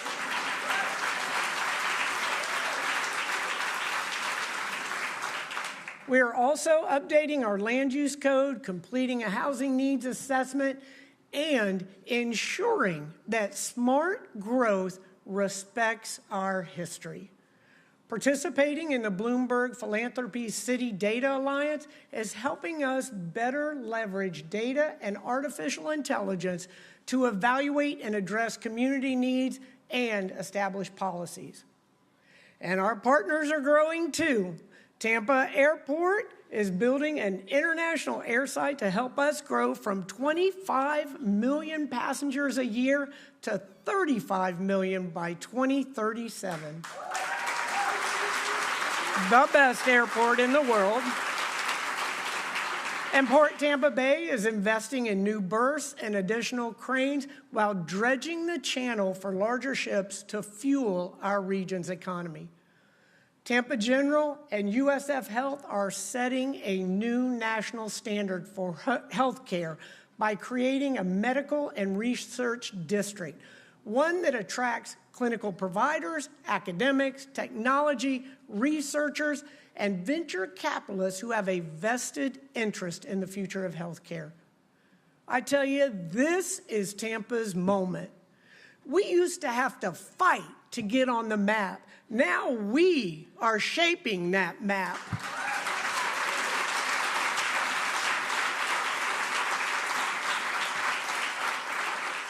Here in Tampa, we lead with values, not ideology.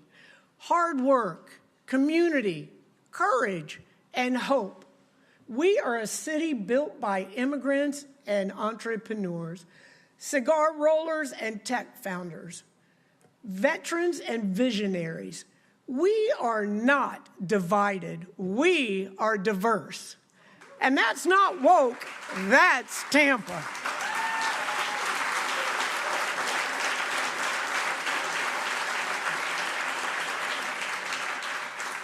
It's a story of Madam Fortune Taylor, the story of Ybor City, the story of La Segunda, J.C. Newman, the Black English Bookstore, the Columbia, and Tampa's Grammy-winning rapper Doechii.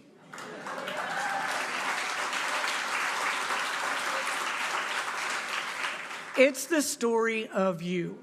It's the story of us.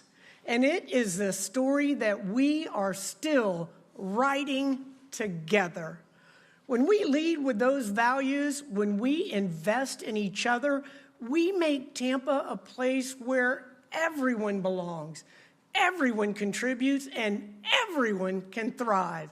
Thank you, and let's keep building our future together. Thank you very much.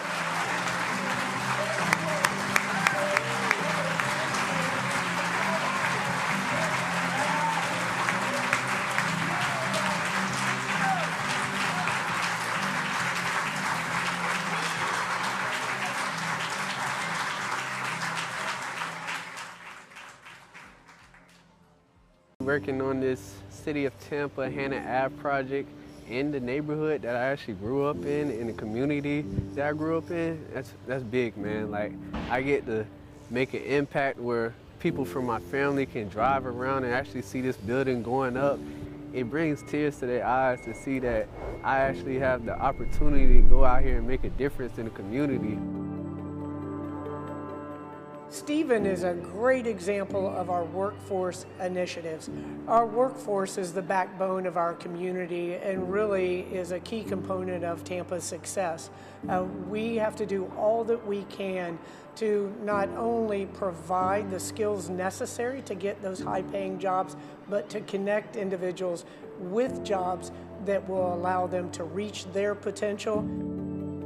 With this workforce development and focus, up and coming with these new models, we're giving people like me more chances to get work. We have so many programs that are focused on workforce development. We have Tampa Works. They can see the jobs that are available, different transportation solutions to those jobs. They can even find childcare. Our Bridges to Business, helping small businesses get signed on to do business with the city.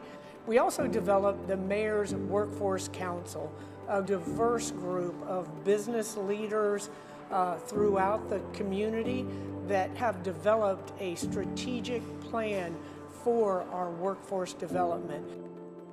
When I was growing up, sometimes I used to think that I would never be in this position. Actually, I'm still amazed that I'm in this position, but I didn't give up. And that's the key to getting to wherever you want to go in life. You cannot give up, because where one door closes, another one will open. So never stop trying.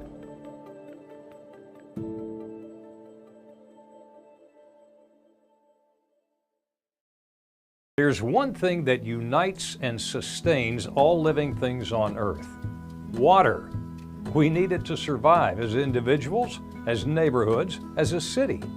Yet we sometimes take our water for granted without thinking about where it comes from, how it gets to us, or what's been done in the past to ensure that we have water today. For Tampa to understand how and where we get our water from, we have to know about the dam.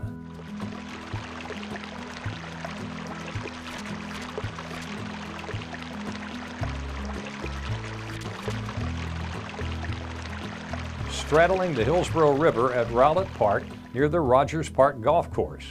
The dam helps ensure that the city's demand for nearly 80 million gallons of water a day is met. But that hasn't always been the case. When the dam was first conceived in the late 1800s, it had nothing to do with supplying drinking water for Tampa. Situated at the outskirts of Tampa, accessible only on foot, by horseback, or by horse-drawn wagon, the dam has withstood fires, bandits, bombs, undercover agents, floods, and today the dam stands near its original site with a story that coincides with the story of Tampa's growth and development as Tampa has grown around it. As late as 1870, only about 700 people were living in Tampa. There was little in the way of commerce in the area. Agriculture and cattle raising ruled the day. Tampa was an assemblage of wood-framed structures, sandy streets, and Florida crackers. Those were cattlemen who got their names from the sound their whips made when they were cracked in the air to drive the cattle and the oxen forward. But that was all about to change. 3 events occurred almost simultaneously that began to transform Tampa and the surrounding area. The first took place in 1881 when a captain in the U.S. Army Corps of Engineers discovered phosphate pebbles in the Peace River. Phosphate, a precious commodity then and today, increases crop growth and yield. Its discovery near Tampa ignited a phosphate boom that led to nearly 200 companies mining the region by the late 1890s. The second significant event occurred in 1884 when Henry B. Plant completed the last segment of track that brought his railroad to Tampa. Almost overnight, Tampa had rail service to Sanford, then Jacksonville, and ultimately the entire eastern seaboard and points beyond. Plant was so taken by the economic prospects in Tampa, he decided to construct a magnificent hotel on the banks of the Hillsborough River and to develop a deepwater port at the southwestern tip of the Interbay Peninsula. Tampa no longer was isolated and no longer dependent on agriculture and cattle raising as economic drivers. With the arrival of the trains came the third major change agent, new entrepreneurs, including Ignacio Aya and Vicente Martinez Ybor, two successful cigar manufacturers from Cuba. Enticed by the train service available out of Tampa, Aya and Martinez Ybor also coveted Tampa's climate, the new deepwater port, and Tampa's proximity to Cuba, where the tobacco leaf was harvested and there was an available pool of skilled workers. With a growing population and new industries, Martinez Ybor, among others, realized that both industry and workers needed a convenient, reliable way to move between commercial centers. In 1886, that need was met when a steam-driven streetcar line was built between what we now refer to as downtown and Ybor City, an emerging cigar manufacturing center. Soon, a second line was constructed between Ybor City and the bedroom community of Palmetto Beach. This line, unlike the first, was financed by individuals who had no connection to Tampa's growing cigar industry. A few years later, in 1892, Tampa Suburban announced plans to build a third streetcar network that would encompass most, if not all, of the then existing neighborhoods in Tampa. The development of that third streetcar line was followed by conflict. The investors of the first line protested, holding that they had sole rights to construct streetcar lines throughout the city. Their arguments convinced a judge to issue an injunction prohibiting Tampa Suburban from constructing any lines until the matter could be settled in court. In response, the investors of Tampa Suburban went around the injunction by forming a new entity, the Consumers Electric Light and Street Railway Company. Consumers Electric, which promptly proceeded to build streetcar lines all over Tampa to service their growing streetcar operations and the streetlights that were starting to light up the city. Consumers Electric purchased a water power plant situated on the Hillsborough River. The power plant, which consisted of a timber crib dam and a wooden powerhouse, was built originally to operate a sawmill. Consumers Electric began using it to generate hydroelectric power. The demand for electricity quickly outstripped the plant's capacity, so Consumers Electric purchased a new site downstream and in 1896 began constructing a new dam and power station. This site downstream of the original power plant is where Tampa's current dam remains, placing it among the oldest and most important structures in the city of Tampa. The dam, completed in 1897, was constructed using logs and a technique referred to as cribbing. It included a 120-foot-long spillway with a control gate on the north end and an earthen embankment in the back. The hydropower facilities and oil-fired steam generating unit were housed in a large wooden frame structure at the south end of the new dam. Following its completion, the new hydroelectric power plant operated as intended for about a year. Then early in the evening on December 13, 1898, the dam was partially destroyed by a huge explosion. It was suspected that local cattlemen and disgruntled landowners were behind the attack. The somewhat dormant pool of water held back by the dam covered some of the land previously used for grazing, and at the same time, attracted scores of mosquitoes. Although the link between mosquitoes and yellow fever had not been established at the time, locals believed that the mosquitoes made the environment unsafe for their families. There's evidence that Consumers Electric compensated the landowners for the loss of pastures for grazing, but an effective way to handle the mosquitoes did not exist. The local press called the attack on the dam the most cowardly crime ever committed in the city or the county. An editorial written shortly after that headline decried that the people opposing the presence of the dam were actuated by a spirit of revenge, and that their purpose seems to be to block the wheels of progress regardless of the best interests of the community. A $2,500 reward, that would be about $72,000 in today's dollars, was offered for the arrest and conviction of those responsible for the explosion. 4 men were arrested and tried the following year. However, for reasons that remain unclear in the documentation, the presiding judge issued a directed verdict of acquittal. The prosecutor for the state was Peter O. Knight, a Consumers Electric investor and the man who eventually became president of the Tampa Electric Company, a position he held for 22 years. Whatever the saboteurs' motivations, their move to damage the dam proved to be devastating to Consumers Electric. The high cost of building the infrastructure for the streetcar systems, coupled with lower than expected revenues that resulted from a rate war between competing streetcar lines and the cost of repairing the damage to the dam, proved to be too much. Consumers Electric went bankrupt. Their assets, including the dam, were purchased by a new company, the Tampa Electric Company, TECO, financed jointly by Stone & Webster, an engineering services company out of Massachusetts, and several prominent Tampa locals. As Tampa continued to grow, TECO maintained and operated the dam and power generating facilities on the Hillsborough River for nearly 20 years until the summer of 1916. On June 28, 1916, the dam tender was making his usual rounds when he observed 2 men at the north end of the dam. When he called out to them, they quickly got into a waiting boat and paddled away. Approaching the gate, he heard what he later described as a muffled explosion under the water, accompanied by a small amount of smoke and gases that smelled like sulfur. The explosion did not cause any damage to the dam. Since the company had not received any complaints about the dam for a number of years, the motive for the attack is unknown. For safety, TECO added a watchman to guard the facility at night.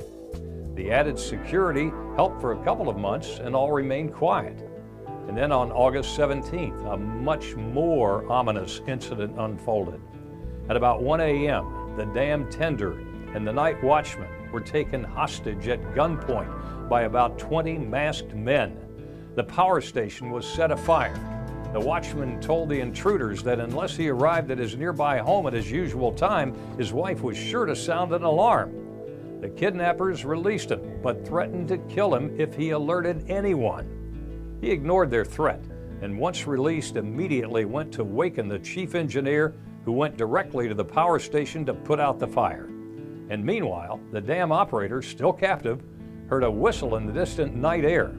One of his captors returned the whistle and then released the operator with instructions that he should go home. The intruders then quickly disappeared into the night.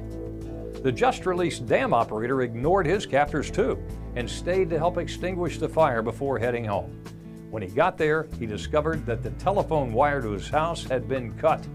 He then went by horseback to a nearby general store to place a call to his superiors to alert them of the problem. By daybreak, the dam and power station were surrounded by TECO officials and local law enforcement. While inspecting the site, they discovered a large wooden box containing 196 sticks of dynamite tied to 4 fuses. 3 of the fuses fizzled out shortly after being lit. The 4th had burned a bit long, burning down to only a few inches shy of the dynamite-filled box before it fizzled out too. Investigators surmised that the distant whistle the operator heard was signaling the operator's captors that the fuses were lit and they should leave. Following the initial on-scene gathering of evidence, TECO hired the famed Pinkerton Detective Agency to conduct an investigation. and on August 20th, a Pinkerton representative wrote from the company's Atlanta office. Regarding the recent case, we'll have a man ready to send forward within a few days. Of course, you know that we'll have to make a careful selection and we'll have to detail a man who has plenty of grit, and we're now proceeding to make a good man available. Now, concerning devices so that we can exchange telegrams without exposing our business. Mr. Carpenter has furnished you with a cipher, and we're attaching some code words that can be used in connection with that cipher. 2 days later, a second box was recovered containing a similar number of dynamite sticks as the box found immediately after the incident. By August 25th, the Pinkerton agency assigned an agent to come to Tampa. He was referred to only as Operative Number 5. In addition to bringing on the Pinkerton agency, Tampa Electric and a local group of industrialists announced that a reward in the amount of $3,500 would be given to anyone who had information leading to an arrest and conviction of the people behind the attack. August gave way to September. Operative Number 5 became ill and had to retire from the assignment. There's no record of a second operative being assigned. Interest in identifying the culprits waned, and ultimately there was no arrest or conviction. Everyone just moved on. 4 years later, in 1920, TECO and the dam tender simultaneously received this written threat. Warning to the people who attend to the dam. Dear gentlemen, I'm sorry to say, but it is my duty to command you to open the dam and let the water out by October 15th, 1920. Otherwise, it'll be blown up immediately after October 15th, 1920. Thank you, the bomb setter. Nothing came of this threat, but by this time, the dam and power generating facilities, although they remained in use, were showing signs of wear and were in need of repairs and upgrades. In 1923, Tampa Electric offered to sell the facility and the associated properties to Tampa for the relatively high price of $200,000. Given the condition of the site, the city declined. Tampa Electric looked for other options. More than 50,000 people now called Tampa home. The cigar, real estate, and tourism industries were booming.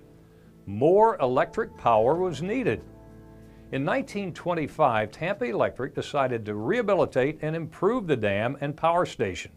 Now, to fully understand the decision made to make that level of investment, we have to look at the history of Tampa's water supply and its ever-growing need for more water supplied more reliably. In 1885, following fires that could not be effectively fought using the means then available, the city of Tampa awarded a franchise to the Holly Manufacturing Company of Lockport, New York, to supply water to as many as 10,000 residents. The company soon abandoned the agreement after concluding that expected revenues from the venture would not be sufficient to cover expenses. Despite several attempts, the city was not able to attract another franchisee until after it incorporated in 1887. With incorporation came the ability to obligate itself to pay for public works. With that in hand, the city granted a 35-year franchise to Jeter Boardman Water Works Company to provide Tampa with a public water supply. A yellow fever epidemic that same year delayed construction, but by 1889, 2 years after the initial works, consisting of a deep well located at Jefferson Avenue and 6th Street and a storage tank, were completed. Jeter Boardman Water Works eventually constructed several pumping stations and a total of 45 wells. They also made use of Magby Spring, located near the corner of Highland and Henderson. In 2006, Magby Spring was renamed Eulalie Spring, and today the corner of Highland and Henderson is Waterworks Park. The Jeter Boardman Waterworks Company supplied water to Tampa's growing population for the entire 35-year period of the agreement, although 22 years into the agreement, they were inundated with complaints about hard water, inadequate expansion planning, high rates, and demands for improved service. In 1922, the city retained the services of Nicholas S. Hill, Jr., an engineer from New York, to evaluate options for the future. After studying the matter for more than a year, Hill recommended that the city construct a modern filtration plant on the Hillsborough River to be situated just upstream of Tampa Electric's power generating dam. The construction began in 1924. In addition to the filtration plant, a large diameter transmission main was built to carry water to the city's neighborhoods. The initial 15 million gallons per day capacity of the plant was double the amount of water being supplied through the Jeter Boardman Waterworks franchise, and the city was certain that the plant could be expanded in the future. It was the construction of the city's water filtration plant that triggered TECO's decision to repair their dam in 1925. If TECO abandoned the dam, the city would have no choice but to build a new one. The newly constructed water treatment plant depended on the pool of water the dam provided to operate. TECO's senior managers were certain that if the city constructed a new dam to pool water for the water plant, the design would incorporate electrical generating facilities. That would mean TECO would lose its monopoly as the only producers of electricity for Tampa. Following completion of the needed repairs to the dam, Tampa Electric and the water treatment plant stood side by side along the Hillsborough River, one generating hydroelectric power and one producing drinking water. And then a 1933 natural disaster ended the use of hydroelectric power for Tampa.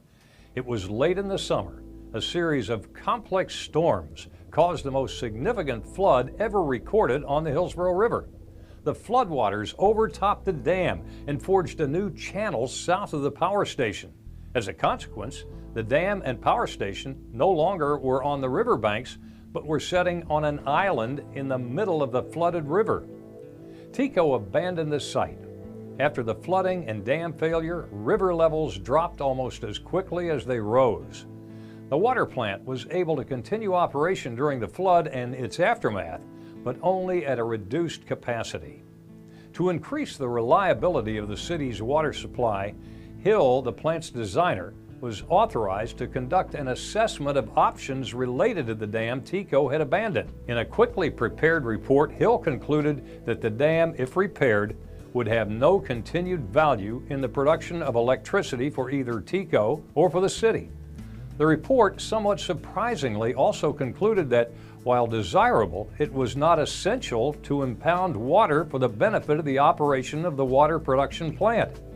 Hill concluded that the unregulated flow of the river was sufficient to meet the water supply requirements for a population equal to 2.5 times Tampa's population at the time, or up to 260,000 people.